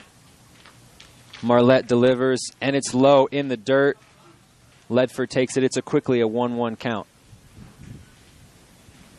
for the slender lefty. Got an athletic swing, though. Absolutely. 1-1 pitch. High ranging. I want to call it a curveball, but it goes so slow, I'm not sure what to call it. But it misses high and outside, 2-1. Yeah, he's got an athletic swing, and he really uses his frame to his benefit. Absolutely. 2-1 pitch. Looks like it just misses on the outside corner to Ledford. And you mentioned, Jordan, the last time he was up for Ledford, this has got to be an opportunity for him to use his range. Try to hit it to left field. You saw there he's trying to paint the corners. 3-1 pitch. It's low. It is not low. Wow. From my angle, it looked low, but that is strike 2 for Marlette. Got to get you a pair of glasses, Zach. It might be the angle. I'm not sure. 3-2 pitch. And Ledford swings and drives to center field. Looks like Sherrar got under it. And that is going to close the inning. The Oaks that inning, no hits, no runs, no errors, and no runners left on base. As we head to the top of the 5th inning, the Oaks lead 3-2. We'll come back at you live from Spark Anderson Field on the Oaks Baseball Broadcasting Network.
And we are back live from Spark Anderson Field as we head to the top of the fifth on the Oaks Baseball Broadcasting Network. Leading off for the Southern California Cubs, center fielder Robert Sherrar, who closed the last inning with the catch in center field from the Steele Ledford pop out. So far today, Sherrar grounded out to the first baseman. First pitch from Bellinson, who is still on the mound in his third inning of work, is a ball, 84 on the gun. Second pitch from Bellinson, low and in the dirt, and quickly in a 2-0 hole to Sherrar. Bellinson last inning walked the first batter, who was Cunningham, and then got out of the jam. 2-0 pitch. Once again inside. Sherrar has to take a little step back, and quickly it's a 3-0 count for Bellinson. Once again, cannot find the strike zone to start the inning, Jordan. And the pitch in there for a strike. Much needed. 89 on the gun. 3-1 count here to Robert Sherrar. Yeah, well, now we know that's in the tank for Bellinson. He can get up there near 90 if he has to. I think it's a case for him of just getting used to getting his arm warm, getting used to the outing. And the pitch, high fly ball to center field. Coming in, the left fielder, who is Nico Lima, makes the play, ranges into center, makes the play, and that is the first out of the inning. Sherrar flies out to Lima. 1 out here in the top of the fifth. Yeah, Nico Lima started yesterday's game in left field, later moved to first, but the first fly ball of the season, Lima made the play, but he looked really awkward doing it. And since then, he's made an adjustment. That route to the ball was way crisper, and he made that play look easy. We saw yesterday everybody struggled in the field. So many errors, so many mistakes, and here today a little bit cleaner. First pitch to the first guy in the order, Zach Jensen, is low and inside, and that's ball 1 to Jensen. And you expect that, right? Not only are they transitioning to a new field, they're playing with new bats. Absolutely. Second pitch is in there. That's a strike. 1-1 count for Bellinson. Took a little off there, 84, but still effective. Absolutely, and it's a completely different feeling. I know you know this. There's a little more rattle with the aluminum bats. And a big hack at it from Jensen. 1-2 count. 75 there with the breaking ball from Bellinson. It's interesting. People say the crack of the bat is one of the best noises. I agree. I'm of the mindset that the aluminum sound is one of the worst sounds. And the 1-2 pitch is low and away. 72 right there in the dirt. 2-2 count. It has one of those things where it's uncomfortable. It kind of hurts your teeth. I don't know if you ever get that. It feels weird, like in your teeth. Yeah, I can see that. But the crack of the bat, it's one of those baseball sounds that just sticks with you. And the 2-2 pitch outside. Quickly, the count is full here for Bellinson. It's interesting. I've long wondered why NCAA baseball isn't as popular as college basketball or college football. Maybe it's the metal bats. It might be. And the 3-2 pitch, and that is another walk for Bellinson. Second one of the day, and Jensen is aboard once again. Last time that Jensen was up, he got a single, an RBI single. That was in the third inning, and here in the fifth, reaches on a walk. Next up, Cole Knightley, who plays third for the SoCal Cubs. Bellinson with 1 out, trying to get out of this jam. Solis looking like he's coming out to talk to him, and we may have a pitching change here. Yeah, Coach Solis, usually the first mound visit, this is what he asks, how you feeling? Are you tired? Are you not tired? And then from that, he'll make his decision.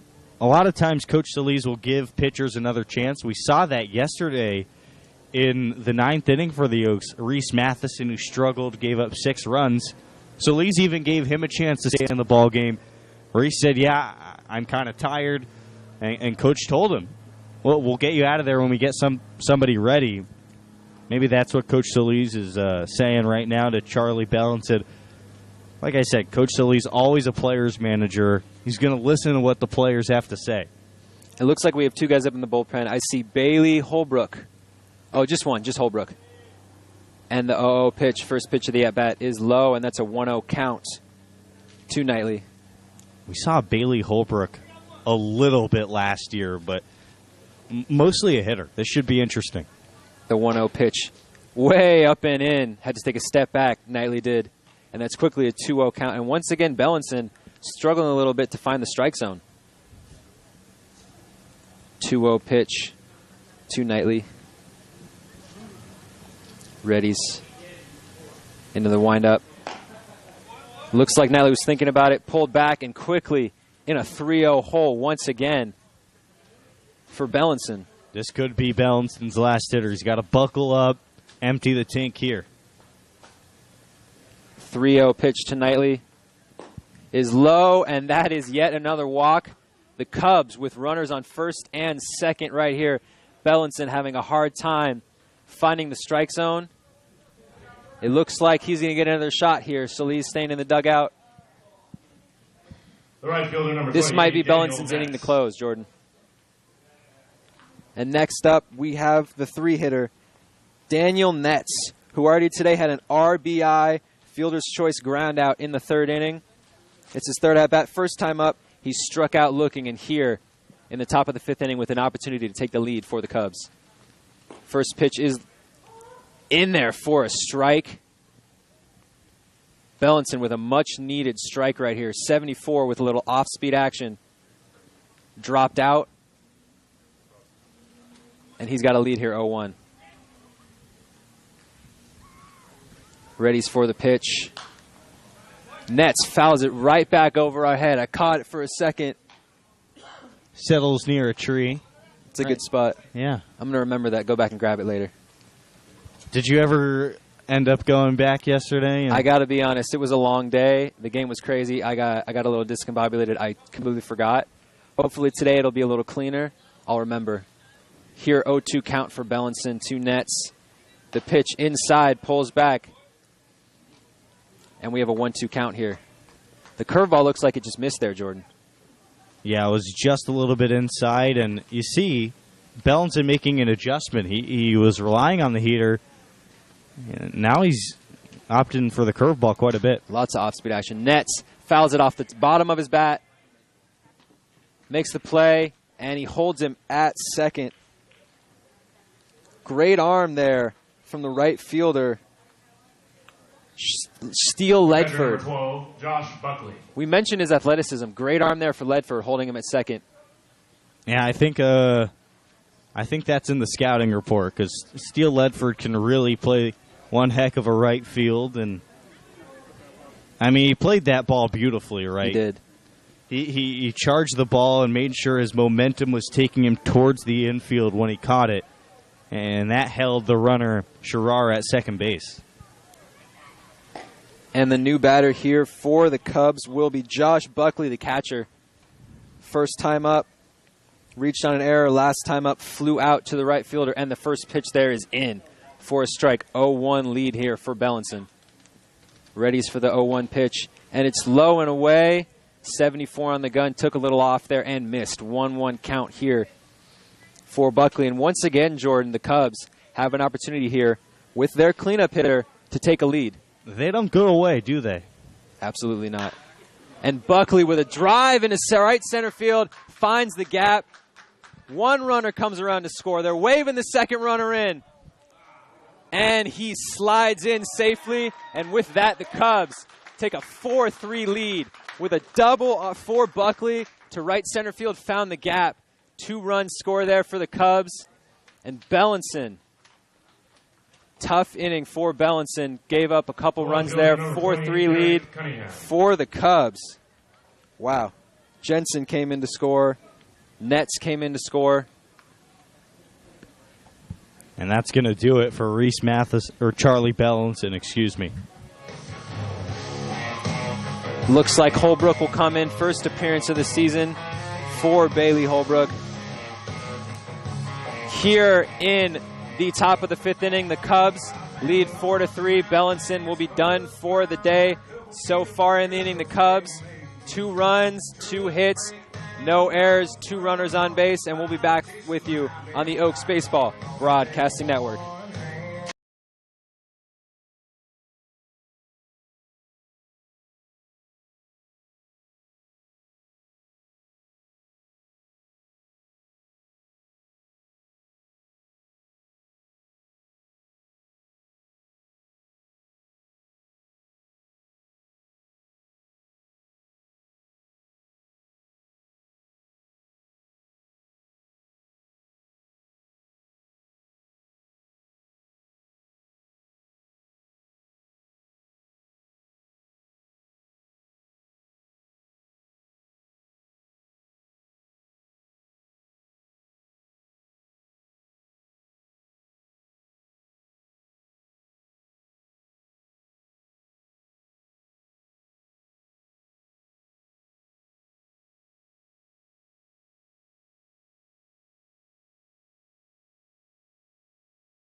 And we are back here in the top of the 5th inning. The Cubs with runners on 2nd and 3rd. Or just a runner on 2nd. My apologies. And Holbrook in. Bailey Holbrook, a dual threat player. And his first pitch is a ball. Up to bat now for the Cubs, Derek Cunningham. His 3rd at-bat of the day. Holbrook, the 1-0 pitch. Cunningham makes contact to the 3rd baseman. And a quick 5-3 put out there for the Oaks. And that'll do it for the top of the 5th inning. The Cubs lead 4-3. The Cubs that inning, 2 hits, 2 runs, no errors, and 1 runner left on base. The Cubs lead 4-3 as we head into the bottom of the 5th inning. From the Oaks Baseball Broadcasting Network.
And we are back here live from Spark Anderson Field on the Oaks Baseball Broadcasting Network. In the bottom of the 5th, Raul Sandoval will lead off from the Oaks. The Oaks trail the SoCal Cubs 4-3 after a big 5th inning hit from Josh Buckley, a huge 2-run double in the right field gap. And Justin Marlette still on the mound for the Cubs. First pitch to Sandoval is outside, 66 on the gun, and it is a 1-0 count for Marlette. He's eating some innings right now. Absolutely. The 1-0 pitch. Another slow pitch, 56 on the gun, high and outside. Quickly a 2-0 count to Sandoval. And I hate to be the bearer of bad news, Zach, but Clay Thompson's not playing tonight. 2-0 pitch is in there for a strike, 67. Well, you know what they say, in Steph we trust. You give me Steph, you give me Draymond, you give me Iggy, and I have absolute faith. I've never heard that. 2-1 pitch for Marlette. Sandoval fouls it off into the Cubs bullpen. I mean, 2-time MVP Jordan, 3-time champ. No, I think he's a great player. I've just never heard the saying, in Steph we trust. Oh, okay. So when you're saying... It's a Bay Area thing. Oh, okay. You know, come on. No, I don't know. That's why we're having this conversation. The 2-1 pitch from Marlette to Sandoval. Sandoval fouls back to the backstop quickly in a 2-2 count here for Sandoval. You know, I'll tell you what. It's dedication for us. I'm missing the game tonight trying to watch the Conejo Oaks. That's how much I care about this baseball team, Jordan. Finals game 3. 2-2 count from Marlette. Sandoval smacks it into right field. And the play is made there by Nets. Great ranging play to get that ball all the way into foul territory. And that is 1 out there for the Oaks. The left fielder, number 13, Nico Lima. Nico Lima now up for the Oaks. Lima, the cleanup hitter. So far today, not much action. A strikeout and a putout.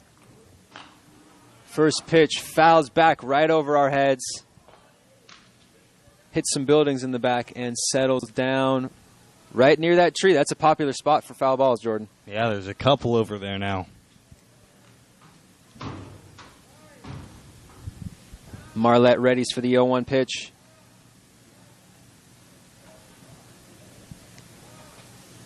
Low and outside, and it's a 1-1 count here for Lima. Marlette settled in the last couple innings, struggled in his first inning of work on the 1-1 pitch, 57 on the gun, outside, ball 2. But the last 2 innings has not allowed only 1 base runner, and he has not allowed any runs. 2-1 pitch, low and outside, 3-1 to Lima. He's throwing, I mean, this is what managers call, he's throwing garbage. It's junk. Absolutely, but it's working. 3-1 pitch, low and outside, and Lima reaches on a walk there. Great start to the inning for the Oaks.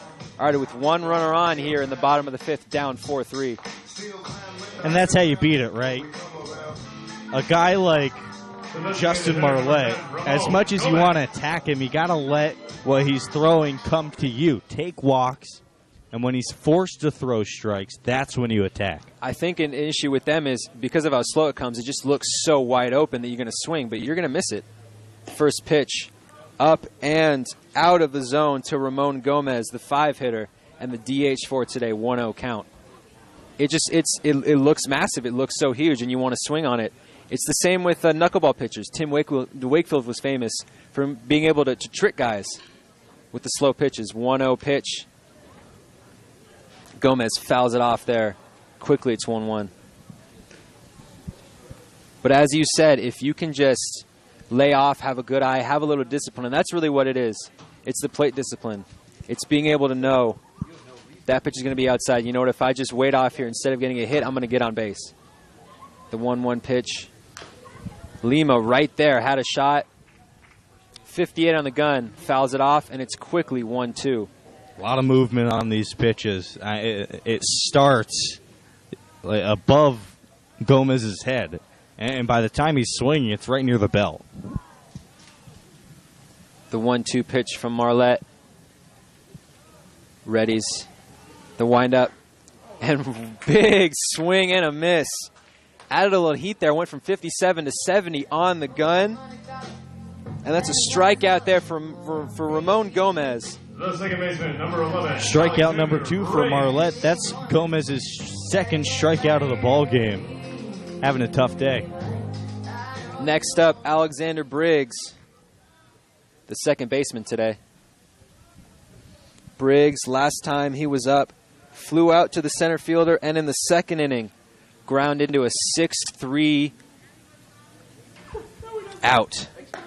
First pitch, up and outside, and that's 1-0 to Briggs.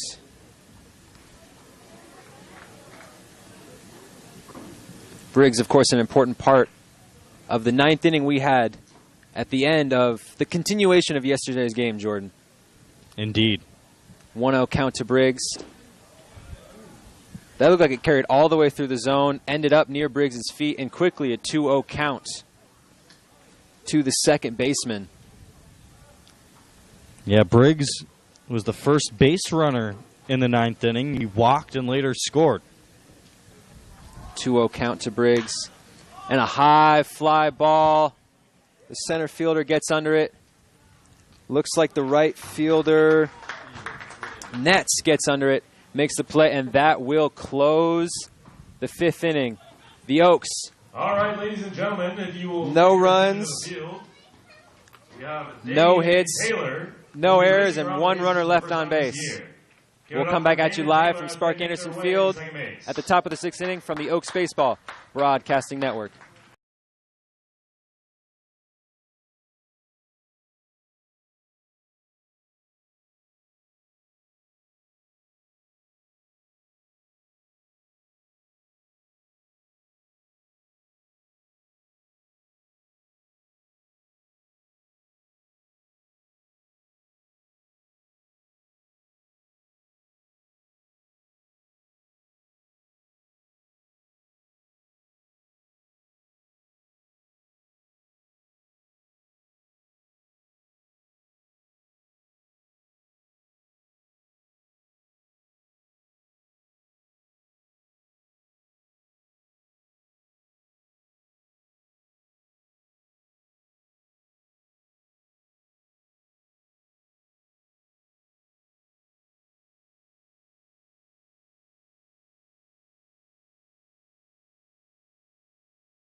And we are back from Sparky Anderson Field on the Oaks Baseball Broadcasting Network here in the top of the 6th inning. As the sun starts to set, you can see the shadows start to come in. Holbrook in for his 2nd inning of work, and he's going to face Mitch Kurtz to start the inning. First pitch in there for a strike. Kurtz today so far struck out swinging in the 2nd and struck out looking in the 4th. So not a very good outing so far. 2nd pitch, Kurtz, high fly ball, foul. Looks like it settles once again in the parking lot and quickly in an 0-2 hole here for Kurtz. Holbrook replaced last inning Charlie Bellinson, who had a good start to his outing, but in the 5th inning allowed 2 runs. His line was 2 innings pitched, 2 strikeouts, 3 walks, 2 hits, and 2 earned runs, and Holbrook came in to close the inning. And the 0-2 pitch, 84 on the gun, is a little high to Kurtz. Holbrook has a little heat, just like Bellinson. Can get up there in the zone. The 1-2 pitch. Kurtz down the left field line, but foul.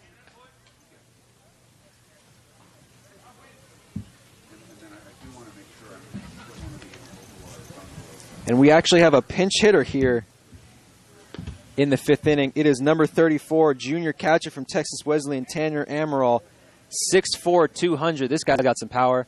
And the 1-2 pitch to Amaral is low and away.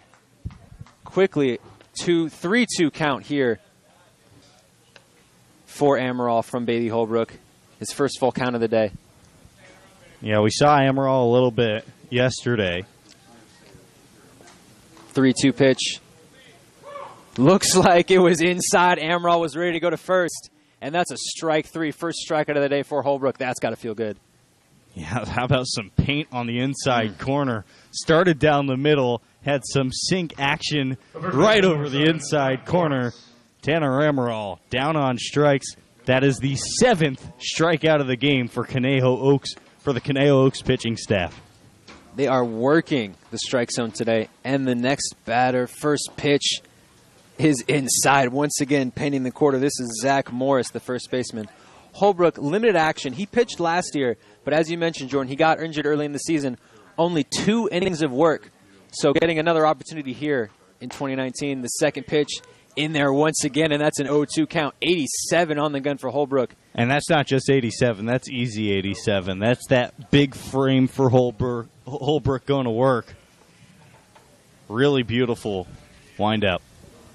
And the 0-2 pitch is high and away, 78 there from Holbrook. Morris holds off. 1-2 count here. Be interesting to talk to Bailey about this after the game. He hasn't thrown too much. The 1-2 pitch, once again, low and outside.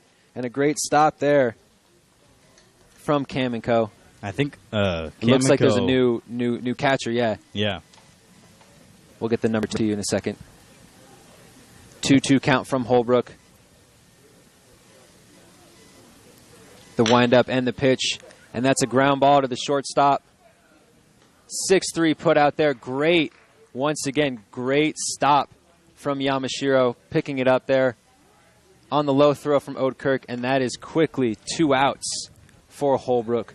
Working through the inning pretty quickly, Jordan. He is, and the new catcher, by the way, is Daniel Krasnick. Calvin Hymanitz. Number 22 from Hawaii.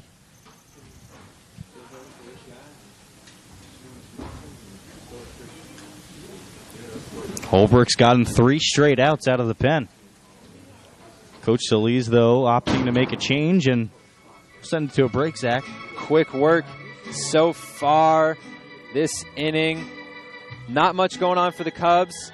And the Oaks down 4-3 to the SoCal Cubs. We're going to go to break, and we'll come back at you from the top of the 6th inning here on the Oaks Baseball Broadcasting Network. It's crowd.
And we are back from Sparky Anderson Field on the Oaks Baseball Broadcasting Network here in the top of the sixth. We have a pitching change from San Diego State. Big lefty Jacob Flores here to close the sixth inning with 2 outs.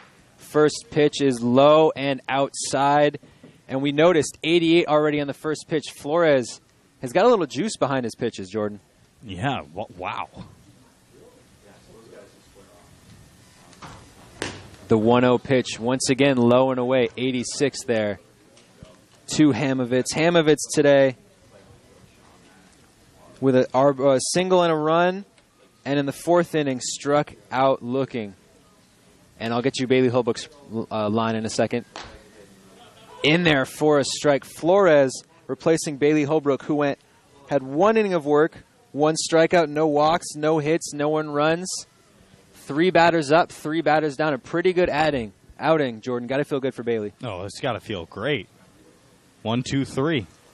2-1 pitch from Flores, and a big hack from Hamovitz. Got right by him with the fastball there. Flores, from my alma mater, San Diego State, had a decent year last year, and also played in the Anchorage Alaskan, for the Anchorage Bucks of the Alaskan Baseball League. Last summer, had a 4.26 ERA, struck out 20 batters over 17 innings of work. So he's got a little experience in the summer leagues, Jordan. And the pitch, 90 on the gun. I think it's the fastest pitcher we've seen this summer so far. Oh, I don't know about count. that. We saw Carson Carter at 93 yesterday, but already 2 guys in the 90s this year. That's impressive. That bodes well. 3-2 pitch. Hamovitz with a drive to center field. Back, and the catch there made by Sandoval. And that is the end of the inning. Flores with an easy out. No hits, no runs, no errors, no men left on base for the Cubs. The Cubs lead 4-3 as we head to the bottom of the 6th inning on the Oaks Baseball Broadcasting Network.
And welcome back to the Oaks Baseball Broadcasting Network as we lead off the bottom of the 6th with Ryan Yamashiro. First pitch is high and away. And we have a new pitcher here, number 23, the righty, Joe Kinski from Santa Barbara City College, replacing Justin Marlette. The second pitch once again, high and away. Marlette went 4 innings, 3 hits, 2 earned runs, 2 strikeouts, and 3 walks, and we saw his unconventional style work later in his outing after struggling to begin. And the third pitch, once again, a little off for Kinski. And we noticed his first few pitches, Jordan, when he was warming up, wild, outside, hit the backstop. Exactly. And once again, there it is. 4 pitches, 4 misses, and very quickly we have a runner on. Kinski, obviously, once again, another guy for the Cubs with some control issues, although his is a little more volatile. And Yamashiro reaches base once again. He reached base in the second inning on a hit by pitch and ended up scoring a run. And he leads off the inning here with a walk. Well, you tell me, if you're a hitter and you're standing on deck and a pitcher throws 3 balls to the backstop, how committed to this at-bat are you going to be? Oh, Yamashiro obviously knew it going in. He's not going to swing at anything. Daniel Krasnick, first pitch, and he finally gets a strike. Right there from Kinski. 78 on the gun, right down the middle. Krasnick replacing Zach Kamenko, who also in the second inning scored a run after a single. Second pitch to Krasnick, low and away, and it's a 1-1 count here. To the University of Hawaii catcher and first baseman. And the 1-1 pitch from Kinski. Once again, low and away. Kinski sporting the striped socks. Kind of old-timey. I like the look, Jordan. I like it. Yeah, I'm for it. Looks over at Yamashiro at first. Readies for the 2-1 pitch. Once again, high and outside.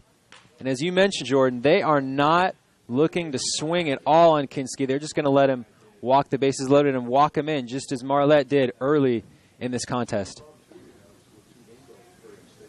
The 3-1 pitch to Krasnick.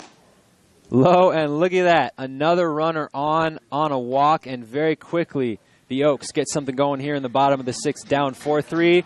Runners on first and second. Yamashiro, the tying run at second. Krasnick, the tying run at first.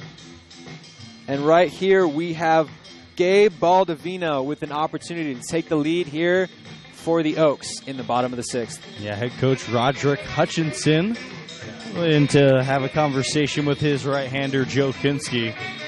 He's got the stuff, but today he doesn't really know where it's going. The hitters don't know where it's going, and well, clearly Roderick Hutchinson didn't know where it was going either.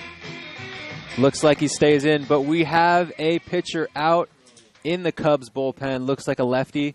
We'll get you the pitcher in a second. But Kinski up against Baldovino. Baldovino also with a single in the busy second inning for the Oaks when they scored 2 of their 3 runs. And the first pitch, well, what do you know? It's outside. 1-0 count for Kinski to Baldovino. Readies for the 1-0 pitch. Baldovino finally takes a hack, fouls it back right over our heads. And it's a 1-1 count here to Baldovino, the third baseman today. Sporting the 1 batting glove lift on his left hand. Once again, the little light pop up, jammed him a little bit. And the shortstop makes the easy play. And that's 1 out here for Kinski. That's a big out here, because that could have gotten bad really fast, Jordan. Yeah, big out for Kinski's confidence.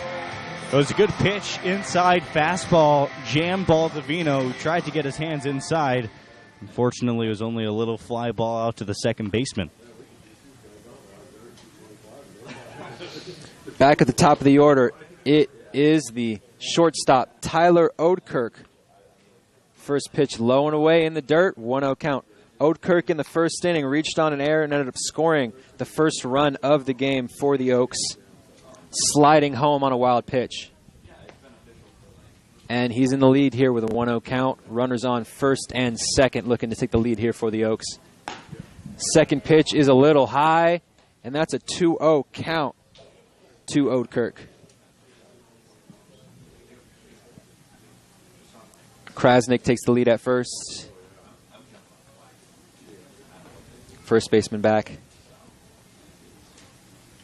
And the 2-0 pitch is high once again, and that's a 3-0 count for Oudkirk. 82 on the gun there for Kinski. I have to imagine if this continues, he's going to be out before the end of the inning, Jordan. The 3-0 pitch is low, and he has walked. The bases loaded. No hits this inning for the Oaks. But with one out, there are runners at first, second, and third. And you have Steele Ledford up to try to take the lead for the Oaks here in the bottom of the 6th inning. Yeah, we're going to see a pitching change here, Zach. So Kinski's day is done, and we'll send him to a break. Here in the bottom of the 6th inning, the Oaks down 4-3, one out, bases loaded. We'll come back at you from Spark Anderson Field right here on the Oaks Baseball Broadcasting Network.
And we are back on the Oaks Baseball Broadcasting Network live from Spark Anderson Field at beautiful Cal Lutheran University.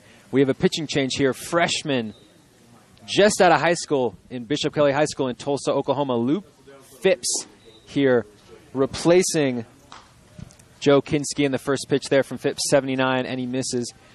Joe Kinski went a third of an inning, no strikeouts, 3 walks, no hits, no runs, but possibly 3 earned runs here as he left 3 runners on. Ledford grounds it down the first base line and foul. And Luke Phipps, the lefty, once again out of Bishop Kelly High School, a slender 6'1", 145, Jordan. Yeah, he gets some velocity for that frame. No doubt. The 1-1 count to Ledford, once again with an opportunity here to take the lead for the Oaks. And a big hack right there. 1-2 count. Took a little off there. 73 on the gun from Phipps. Ledford saw something. Swing looks like he just missed. Might have fouled it off. Nonetheless, it's a 1-2 count here with 1 out for Ledford. The high leg kick from Phipps, low and away. Looks like the Cubs in the crowd might have wanted a strike there. 2-2 count. Phipps readies. And the pitch, Ledford, looks like he held off there. And we have a full count here for the lefty on lefty matchup. We talked about this before, Jordan. Ledford has the potential to hit it on all sides of the field. And right now, he's going to have to take advantage of that against the lefty and Phipps. The full count pitch to Ledford. And a big hack. Ledford strikes out on the 79-mile-per-hour pitch from Phipps. And that's 2 outs. That's a big out for Phipps. Taking advantage of Ledford. He was looking to swing right there. And Raul Sandoval will be up here from the 3-hole to try to take advantage of this bases-loaded opportunity. That's one of the toughest pitches to hit as a left-handed pitcher. A left-on-left matchup, fastball high and inside. it's almost impossible to get your hands inside enough to even make contact with that ball. Phipps on the first pitch, low and inside. 1-0 count to Sandoval. Sandoval, last time he was up in the 5th inning, flew out to the right fielder. The second pitch, a high pop-up, back the catcher up to make the play. Gets under it. Great play there by the catcher, Josh Buckley, and that will end the inning for the Oaks. The Oaks with no hits, no runs, no errors, and 3 runners left on bases. Luke Phipps closes the door with 2 outs. The Oaks trail 4-3 as we head to the top of the 7th. Jordan Brenner will handle the call in the 7th, 8th, and 9th. Come back to us live from Spark Anderson Field on the Oaks Baseball Broadcasting Network.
Back here for the top of the 7th inning, this is now Jordan Brenner on the call. Good job to Zach Engberg, who had the play-by-play for the 4th, 5th, and 6th.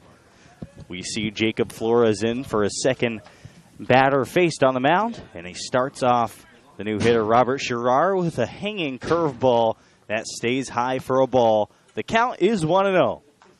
Here's where we stand, 4-3 in favor of the Cubs. They've done that on 4 hits. The 1-0 is rolled foul to the right side. Count evened up at 1. Only saw a few pitches from Jacob Flores in the last inning. Came in after Bailey Holbrook retired the first 2 and got Gavin Hamovitz to fly out to deep center field. 1 ball, 1 strike. The pitch to Sherrar. The lefty rolls it right by the glove of the pitcher, goes to second. The throw is off target. The tag for Yamashiro is not applied. He was off the bag. Alex Briggs' throw from second was just a bit wide. It was a tough play for Briggs at second base as the ball took a carom off of the glove of Flores. Either way, that should be ruled an infield hit. Actually, they're going to give Briggs an error on the throw, the second error today for Caneo.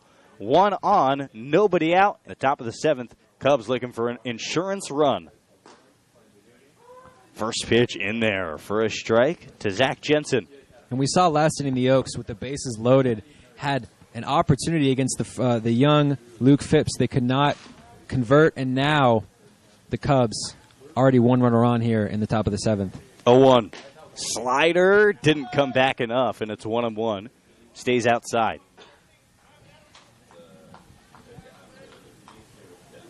Been a busy day for Zach Jensen. Base hit and a walk, 2 runs scored. Struck out swinging in the first. 1-1 pitch, too low. Krasnick with a glove side stop. Counts 2-1. Well, the Oaks are down by 1 here in the 7th inning. And, well, if you're just joining us for the first time this season, that's familiar territory. 2-1 pitch, fouled back out of play. Count even up at 2. Yeah, the Oaks no strangers to being behind in this early season. It led 9-5 in the first game. Gave up a run in the 7th and 8th innings. The lead was cut to 9-7 over the Cubs before a 6 spot in the 9th inning from the SoCal Cubs. 2-2 pitch. Breaking ball, fouled back again. Nice swing from Jensen just to get a piece of it. Counts 2-2. And then in the 9th inning, like I mentioned, a 6 spot to give the Cubs a 4-run lead, 13-9. 2 balls, 2 strikes. Runner on first is Sherrar. The 2-2 pitch, line drive to left field, going to drop in front of Lima for a base hit. And the Cubs have 2 on with nobody out, looking to extend their lead here in the 7th. Flores made quick work last inning, came in at the end of the inning and got out of a jam there for the Oaks. But here early on, 2 runners on in the top of the 7th, already down 1 run. That is not how you want to start the inning, Jordan. Cubs once again out-hitting Caneo. 4 runs on 5 hits for the Cubs, 3 runs, 3 hits, 2 errors for the Oaks. Cubs have an error as well. 2 on, nobody out. New hitter Cole Knightley. First pitch to him is too low. Counts 1-0. In the first game that I was referencing, Oaks fell behind 13-9. Seemed to have their backs against the wall. Came back today after the game was postponed to darkness. 1-0 pitch is high, 2-0. 5 runs, 5 hits later in the bottom of the 9th, Oaks walked off to go 1-0. Tell you what, these Oaks-Cubs games are always weird. I'll get into that a little bit more in a second. 2 on, 2-0 pitch, top 7, swing and a high fly ball on the right field side, but well out of play. That one could get a car, and it does. The first car of the season, Zach. Mark it down. Off a bounce, but it did one hop into what looks to be a gray. Is that your car, Jordan? Oh, maybe. That's what you're looking at. Yeah, that's why I'm still looking over there. Anyway, 2-1. Cole Knightley today, 1 for 2 with a walk and a base hit, a run scored. Ground ball to short, could be 2. Oderick pitches to second. The relay to first, in the dirt. Yamashiro picks. What a play! A 6-4-3 double play. The Oaks get 2. It went Odekirk to Briggs to Yamashiro. Yamashiro ended it with an impressive pick on the backhand side. 2 quick outs here in the 7th. On the play, Sherrar advances to third, Jensen out at second, and Knightley, the hitter, grounded into the 6-4-3 double play. Yamashiro, I'd say that's his third, if I can remember correctly, his third pick today. All 3 impressive, all 3 vital. None bigger than that. What a great play by Yamashiro. First pitch in to Daniel Netz is low. Anyway, let me go back to my point about how these games are always weird with the Cubs. Last year when the Oaks went 3-0 against the Cubs over the course of the season, they started off the season winning 9-3 over the Cubs. 1-0 pitch, high and away, 2-0. And even though the Oaks put the pound town on the Coastal Cubs, the Cubs out-hit the Oaks in that game too, 13-7. The Oaks were out-hit in the first game of the season. Again, a win for Caneo, and right now the Oaks are down, but they're also being out-hit 5-3. 2-0 pitch in there for a strike at 88 miles an hour. I'm sensing a trend of control issues for pitchers on the Cubs, Jordan, considering today and yesterday, lots of hit-by pitches, lots of walks for the Oaks. I think that's a pointed argument you're making. 2-1 pitch, slider, stays outside, and the count's 3-1. Pointed, that's a great word too, Jordan. Thank you. We're doing great work today, I got to say. Hey, a little bit better than yesterday, and hopefully Friday will be a little bit better than today. Same for the Oaks, just a little bit better every day. We want to hit our stride at the end of the season. 3-1 pitch at the knees. Called a strike, and it's full at 3-2.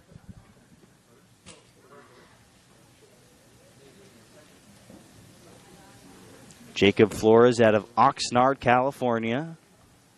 210-pound lefty from San Diego State. Had a slightly better sophomore season than freshman season. 3-2 pitch, ground ball to the shortstop. Odekirk feels, has to hurry. The sidearm fire in time. And Flores escapes jail here in the 7th inning. There were 2 on with nobody out. A 6-4-3 double play, a 6-3 ground out, and the Oaks get out of it. No runs, a hit, an error, and the Oaks do not strand a runner aboard. We're through 6.5. Stay with us as we come back for the bottom of the 7th. Oaks down 4-3 to the SoCal Cubs, looking to come back for the second time today on the Oaks Baseball Broadcasting Network.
Bottom of the 7th.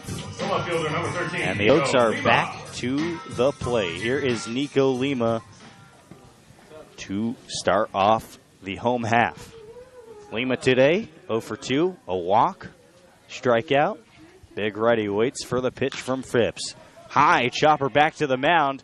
Could beat it out. The throw to first is not in time from the shortstop, Hamovitz.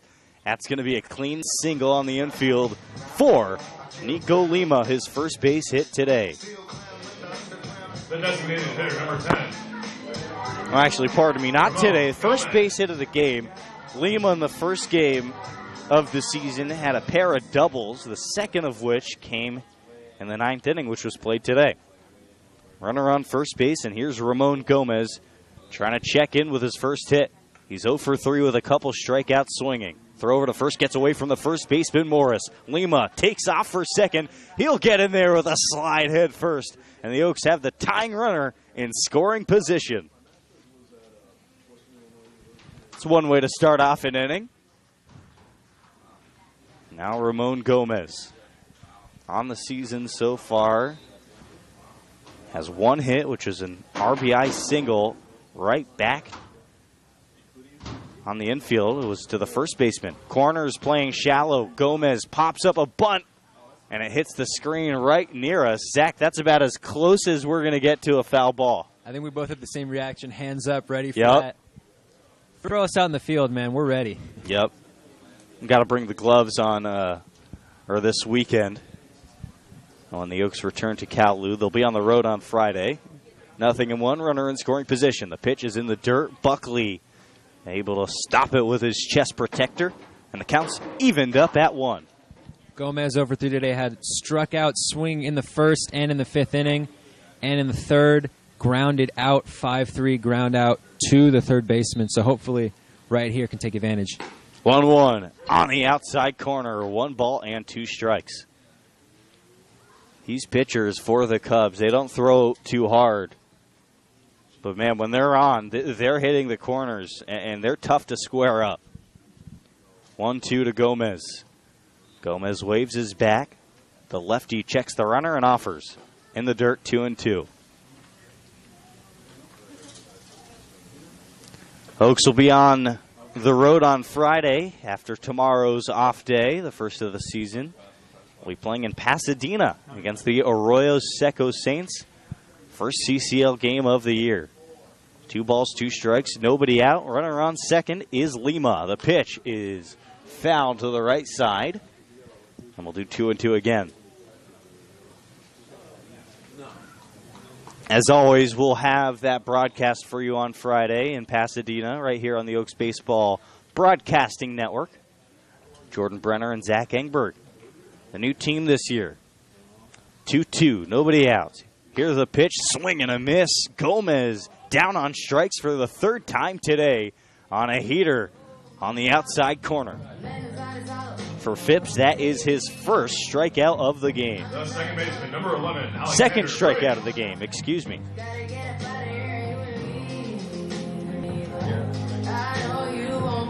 Next hitter for the Conejo Oaks is going to be a pinch hitter, number 11. And for Alexander Briggs, and that's going to be, oh, pardon me. It is Alexander Briggs. I don't know what I was thinking there. I had number 4 written down in my lineup. Whatever, that's none of your business. Here comes Alexander Briggs, his third at-bat. He's 0 for 3 with a couple flyouts to center. Shows bunt, gets it down beautifully right back to Phipps. The pitcher lobs it over to first base, hits the second baseman covering, and there's 2 gone here in the bottom half of the seventh. Lima advances to third on the sacrifice bunt. The first baseman, number 32, Ryan Yamashiro. And Ryan Yamashiro, who's had himself a big game, he's in to try and tie the game. Hit by pitch and scored a run in the second. Base hit to left field second time up in the third. Walked and advanced to third in the sixth. A perfect 1-for-1 in this game. The first pitch to Yamashiro, 78 miles an hour, leaks outside. 1 ball, no strikes.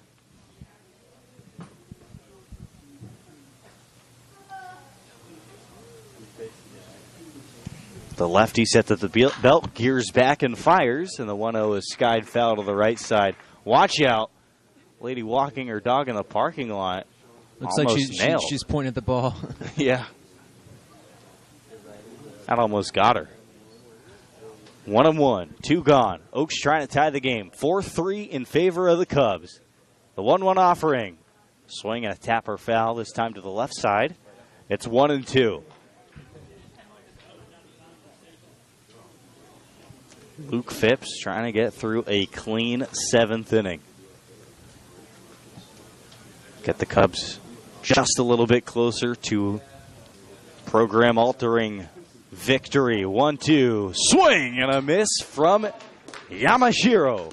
That's the third strikeout for Luke Phipps. The Oaks strand the tying runner on third base. No runs, a hit, no errors, and like I said, Nico Lima left at third. It's the Cubs 4, the Oaks 3 as we head to the 8th. We'll be back in a second on the Oaks Baseball Broadcasting Network.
Jacob Flores back on the mound for more. Leading off the 8th inning for the Cubs. And leading Catcher off number for the 12, Cubs, Josh Buckley. catcher Josh Buckley. Today he's 1 for 3. Reached on an error in the second, a ground out to second, and his last time up in the 5th, doubled to right field. The lefty Flores sets and fires to the righty. In there for a strike.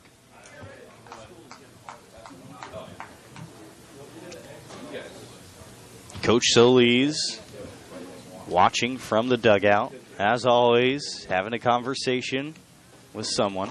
0-1 pitch is swung on a miss, and the 0-1 count turns to an 0-2 count. Yeah, Coach Solis always uses these games as a teaching moment. 0-2 to the righty, Buckley. Here's the pitch. Swung on and flown to right field near the line. Ledford uses his wheels and makes the catch while slipping in the right field bullpen. A nice play. Some great balance from Ledford. Quickly one gone here in the 8th. And he threw a little pose in there at the end. And here's Coach Solis going to walk out from the dugout. He might make a pitching change. Solis, the head coach at Rio Mesa High School, and he's going to go to the right-handed pitcher. When we come back, we'll give you Jacob Flores' final line. We'll get you the new pitcher, his numbers, when we come back in the 8th on the Oaks Baseball Broadcasting Network. Your attention.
Back here in the 8th inning, Jacob Flores, his day's done. Out of the pen, he went 1 2/3. Gave up a hit, no runs, no walks, no strikeouts.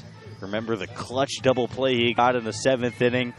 There was 2 on, nobody out for the Cubs, and Flores did a great job maneuvering his way out of that jam.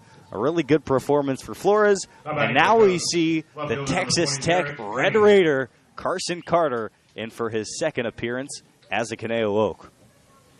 Saw him for 1 batter yesterday, and he got that one out. But I think here's where we're really going to see what Carson Carter can do. Mid-90s fastball. He has an electric arm. Still hasn't made his first pitch at Texas Tech yet. Nobody on for Derek Cunningham now. 1 out. First pitch is high, 1-0. Carson Carter, a redshirt sophomore. His first season was played at Hill College. After he redshirted in 2017, his first season was the 2017-2018 season. 1-0 pitch, too low. Another ball, and it's 2-0. He started 15 games in that 2017-2018 season. He struck out 79 batters in 63 1/3 innings pitched. A 3.84 ERA for the big righty. 2-0 pitch. There's the first strike of the at-bat, and it's 2-1. And after that impressive season, he transferred to Texas Tech, where he had to sit out last year due to transferring rules. Redshirt season. 2-1, 1 out. Hanging curveball almost hits Cunningham, who has to duck out of the way. It counts 3-1. Carter, born in Bedford, Texas. Hometown is Keller, Texas, though, and he went to high school there. Son of Jason and Stacy Carter. 3-1, 1 out. Hit hard to the right side, but fouling off the netting. That protects the right side bleachers, and the count's full.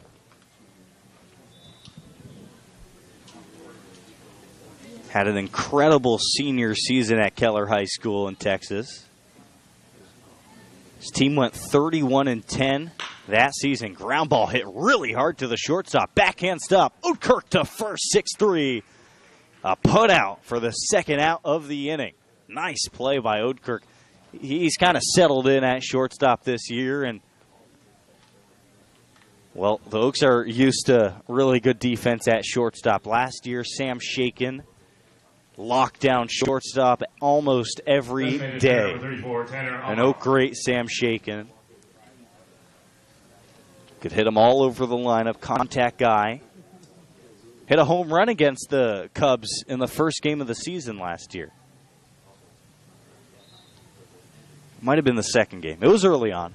First pitch is high to the new hitter, Tanner Amaral. He came into the game in the 6th inning, replacing Mitch Kurtz.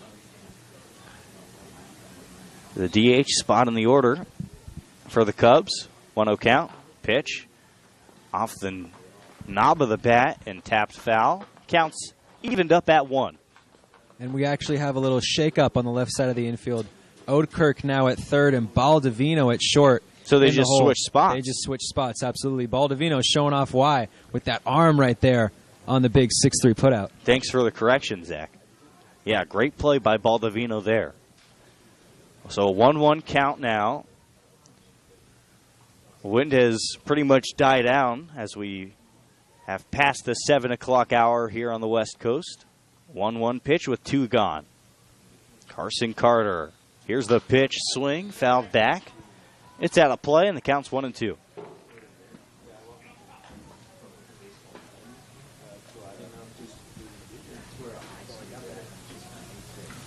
Two runs in the 3rd inning for the Cubs, 2 runs in the 5th inning for the Cubs.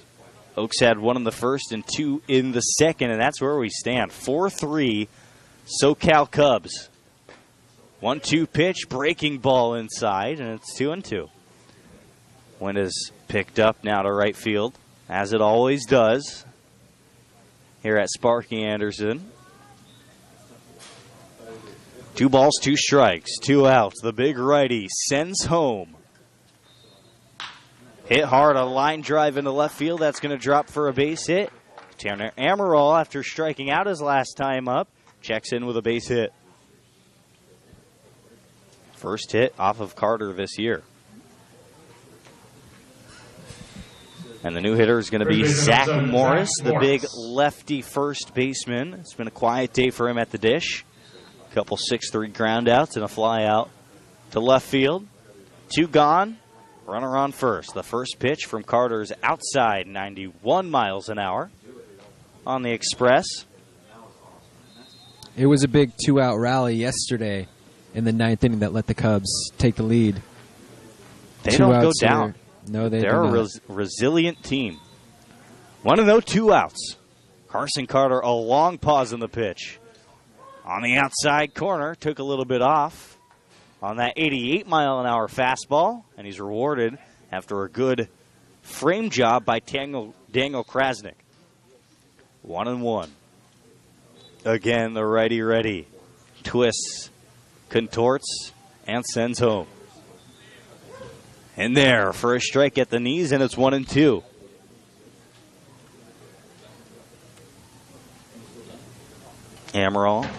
Carter back on the rubber.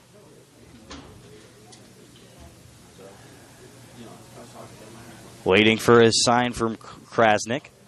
Now he sets. Another long pause over the top, and the pitch is swung on and missed for a strikeout. The first strikeout as a Conejo Oak for Carson Carter. That's now 8 strikeouts for Conejo on the game. And in the inning, no runs, 1 hit, no errors. A runner stranded on first base. The Oaks try to tie or take the lead when we come back for the bottom of the 8th. Caneo running out of outs here on the Oaks Baseball Broadcasting Network.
Bottom of the 8th inning, and Daniel Krasnick checks in for his second at-bat.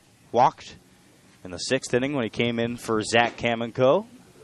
First pitch is outside from Luke Phipps, the lefty.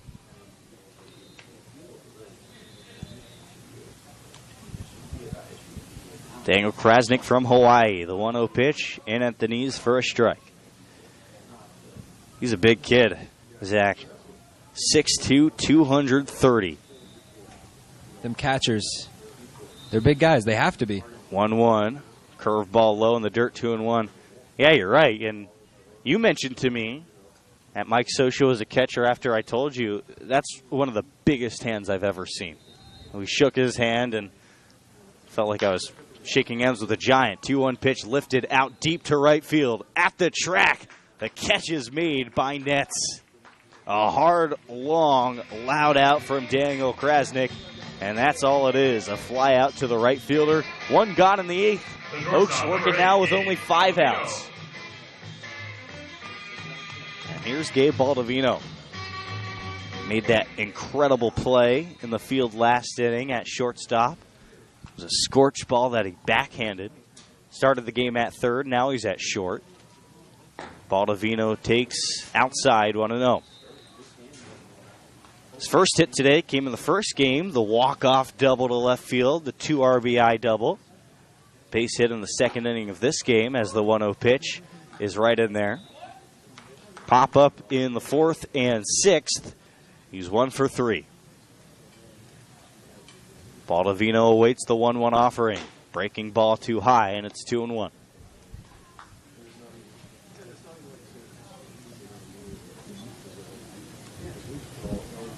From Ventura College, Baldovino digs in the 2-1. High and away, and it's back to the backstop, 3-1. Baldovino hit .329 this season in 43 games. Had 8 stolen bases as well. Plays solid defense. He runs the bases well. He hits the ball hard. Impressive for the freshman. 3-1, high and away. And that's going to be a 5-pitch walk. We'll see if Baldovino takes advantage of that speed here as Tyler Oatkirk comes in. 14, Tyler Oatkirk.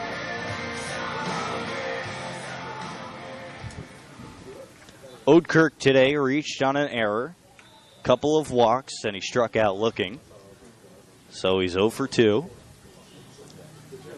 See how aggressive Baldovino is. He takes a big lead at first. Phipps checks the runner a couple times. The first pitch is high and away as Buckley has to come up from his crouch to grab that ball.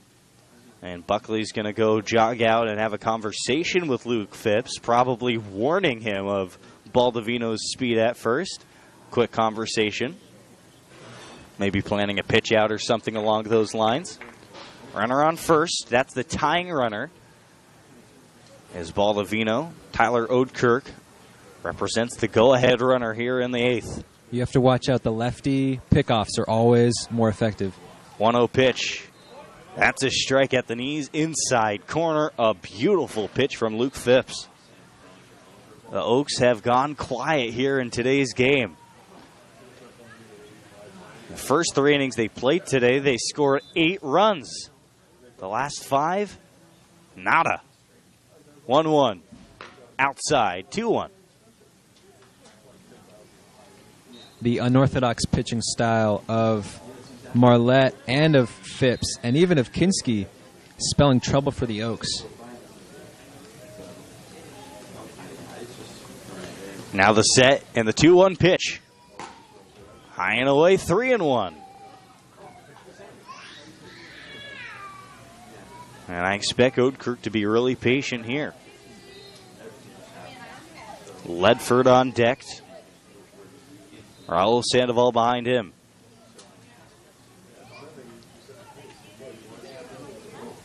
And the pitch is taken on the 3-1 count. And that's going to be another 5-pitch walk. The second consecutive 5-pitch walk. 2 on, 1 out for Steele Ledford. Baldovino jogs over to second. Oudkirk takes his time over to first. Interesting to see what the Oaks do here, whether they play it straight up. Coach Solis loves to pull strings when he can, call hit and runs, push the envelope a little bit. We've already seen an attempted sack bunt today. There's some speed on the base paths. Ledford takes the 79-mile-an-hour fastball inside for a ball. 1-0, 1 gone. Bottom 8, 4-3 in favor of the Cubs. Phipps sets, checks the runner at second. Now back to the plate for the pitch. Swing, a little fly ball in foul territory. Hits on top of the Oaks dugout and rolls out of play. And the count's 1-1. Phipps already back on the rubber, working quickly. He gets his sign from Buckley. Phipps checks the runner. Into the wind. And the 1-1. Hit hard, right field and deep. Way back to the track. It is dropped by the right fielder nets. Here comes the runner around third. Baldovino is going to be held at third on a long, loud base hit up against the wall. Baldovino had to hold that second for a while. He had to wait until the ball was dropped by nets, and by the time he ran to third, the ball was back into the infield, and he was held at third. But now the bases are loaded on the Steele Ledford base hit to right field, and here comes Raul Sandoval. He is 0 for 3 with a walk today and a stolen bag. Speed all over the base paths. The infield is in for the Cubs. Phipps, first pitch, high and away, 76 off the plate, 1-0. Canale already had one thrilling comeback win today. Can they make it? Can they make it a second? 1-0, 1 gone. Here's the pitch. Swing and a fly ball. Should be deep enough to score. Baldovino from third. The catch is made by nets in right field. The runner tags. The throw to the plate is off the mark, and the Oaks have tied this game at 4. A sacrifice fly to right field. Raul Sandoval gets the job done. Now it's Nico Lima's turn. His job to put the Oaks on top. 4-4 game here in the bottom of the 8th.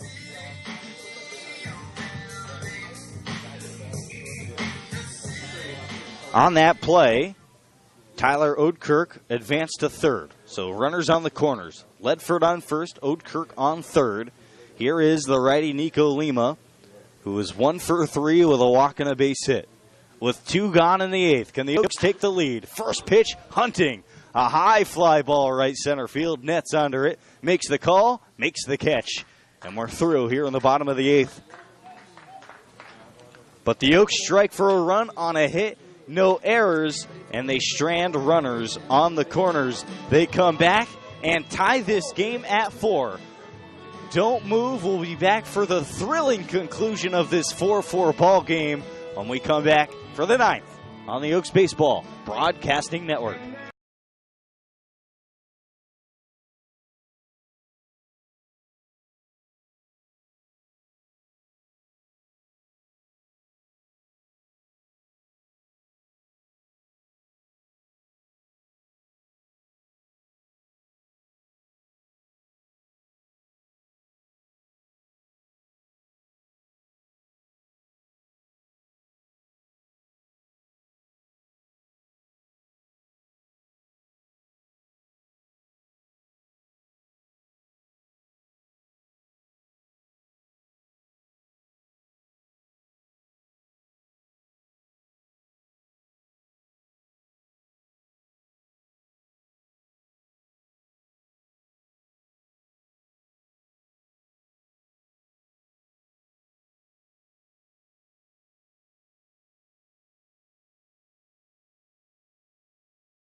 Ninth inning, we get another look at Carson Carter here against Gavin Hamovitz, pardon me. He's 1 for 3 of the runs scored today.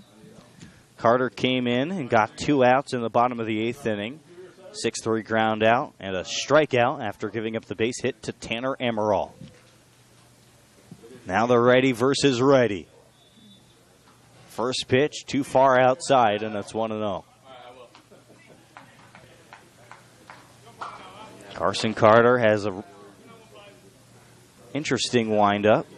Keeps it pretty simple, though. Sets after a couple jab steps, the 1-0 pitch. Down low, 2-0. Stands right in the middle of the rubber. Maybe slightly towards the left field side. Especially against righties, that's useful to throw across your body. Make it difficult for that righty to catch the spin. 2 balls, no strikes to Hamovitz. Righty ready. Broken back grounder to third. Shouldn't be a problem. And Tyler Oatkirk makes the throw over to first base to Yamashiro. 1 gone. That's a beautiful sight if you're a pitcher. A shattered bat. That means you executed your pitch really well. Got the spin right on the handle. That's a good pitch from Carson Carter. Carter's done a good job today of setting up inside. He's what do they call it? Establishing your plate position, right? Absolutely. Making sure the hitters know this is my plate. You got to back off a little bit, and then he hits him outside. And he's done a great job of that today. Here's Rob Sherrar, the lefty. First pitch from Carter's too low, bounces in the dirt. A nice stop by Krasnick behind the plate.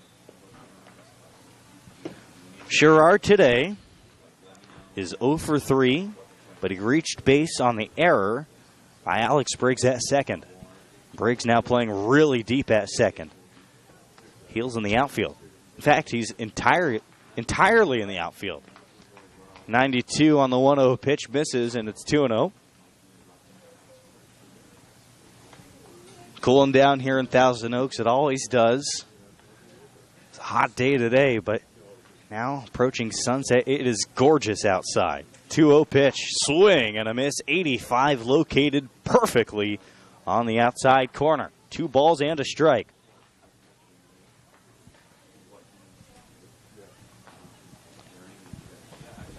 Oaks tied the game in the bottom of the 8th inning after being held scoreless for 5 innings.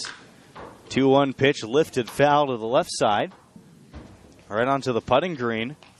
You know, I asked myself, that sounds weird. I asked the broadcast earlier, what was the best foul ball we've ever seen here at Sparky Anderson Field? More on that in a second. 2-2, 1 out.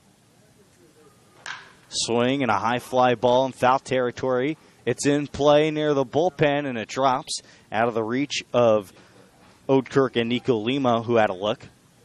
And we'll do 2-2 again. Now, this hasn't happened yet, but I think the clear-cut best foul ball would be if it hit the putting green in between the softball and baseball field and actually went in the hole for a hole-in-one. That would top everything, in my opinion. Can a baseball fit in the hole? That's the question we got to ask. Definitely can. We ask the important questions here on the Oaks Baseball Broadcasting Exactly. Network. 2-2 pitch fouled out of play. I know that because I was just a huge golf and baseball nerd. And obviously the two overlapped during my childhood. And, well, I can tell you, I know for a fact baseballs fit into golf holes. Not easily, though. 2-2 and out. The pitch, change up. Tapper to the third baseman. Charging is Oudkirk. On the run, he throws across his body for a 5-3 putout. What a good play by Oudkirk. The left side of the infield has shown off the leather in these past two innings. Both showing off not only their glove skills, but also their throwing arms. And that's becoming a real important dominant duo right there. 1-2 punch, Oudkirk and Yamashiro. They've connected on several real impressive putouts. The defense today in the infield has been strikingly better than yesterday. Well, it was hard not to improve on yesterday, Jordan. Base is empty. The first pitch is high to the new hitter. Zach Jensen, the righty. He's already checked in with a couple base hits, a couple runs scored, a walk, and he struck out swinging. The first of 8 strikeouts today for the Cubs. Chopper to third. 5-3, 5-3, and now an error by the third baseman is how we do it in this inning. Would have been the third straight 5-3 we saw in this inning. Instead, the throw was low. Yamashiro couldn't pick it up, and that'll be a throwing error on the third baseman, Tyler Oudkirk. And just as we were talking, I mean, we were talking about the great defense. The broadcasting jinx is real.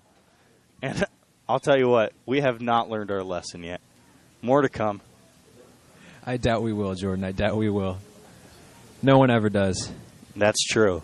Cole Knightley, the righty, with a runner on first, he hits. He digs in, waves his bat Barry Bonds style. The first pitch at the knees, a strike. Nice pitch from Carter at the knees. Hamovitz grounded out to third. Sherrard grounded out to third. Those were the 2 quick outs, and then an error by Oudkirk at third, and we have a runner on first. 0-1 pitch, ground ball. Oudkirk, a chance to redeem himself, and we get the third 5-3 putout of the inning. Finally, no runs, no hits, 1 error, and a runner left aboard. The Oaks, another chance to walk off, would be their second walk-off of the day when we come back for the bottom of the 9th.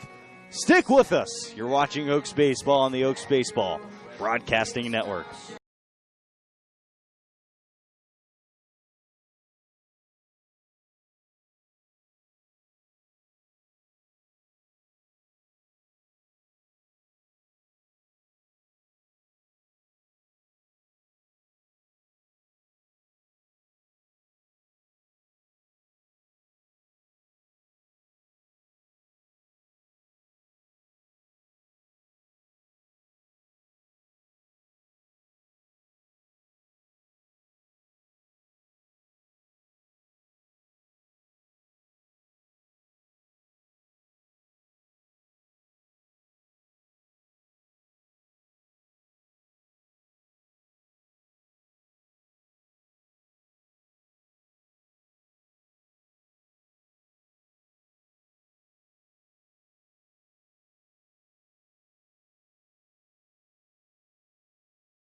Jalen Parks. Gabe Baldovino gave me some morning coffee or afternoon coffee. Gave everybody a wake me up on his walk-off single in the first game today. The Oaks looking for their second walk-off of the afternoon. Ramon Gomez takes a strike at the knees. Actually, we're going to see a pinch hitter here. It's going to be Jalen Parks. Parks, the catcher from Cal Lutheran. Next pitch, swung on and missed.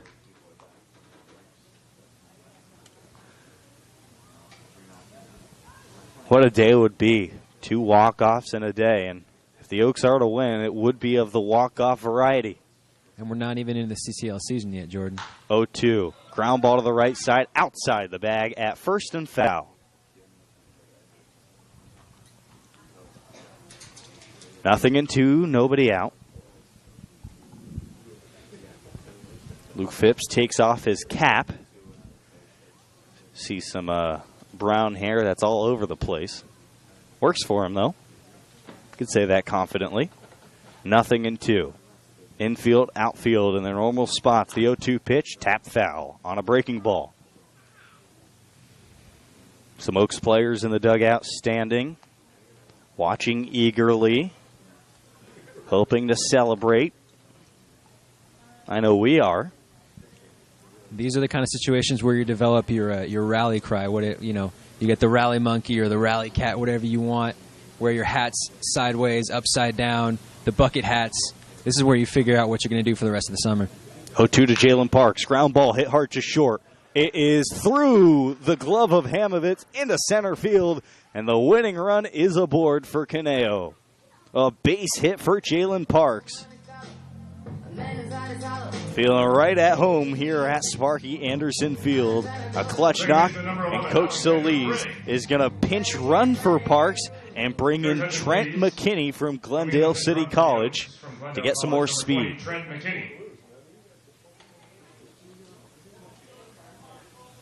So McKinney takes over at first base. And in comes Alexander Briggs. He is 0 for 3 with a sacrifice bunt. Corners in at third. Parks gets the bunt down. Well, actually pops it up behind us. And hear that loud bang off of the roof right above us. And it's 0-1. I think we both thought we might have had a chance to catch that one, Jordan. It looked like we were both ready. I think we've learned today the best chance we're going to get is off of a bunt. Anyway, 0-1 to Briggs. Briggs this time gets it down. A beautiful bunt that dies right in front of the pitcher, Phipps. The ball goes up the right field side. The runner's going to go all the way to third. Parks, who was pinch run for by McKinney. Well, that runner's on third now.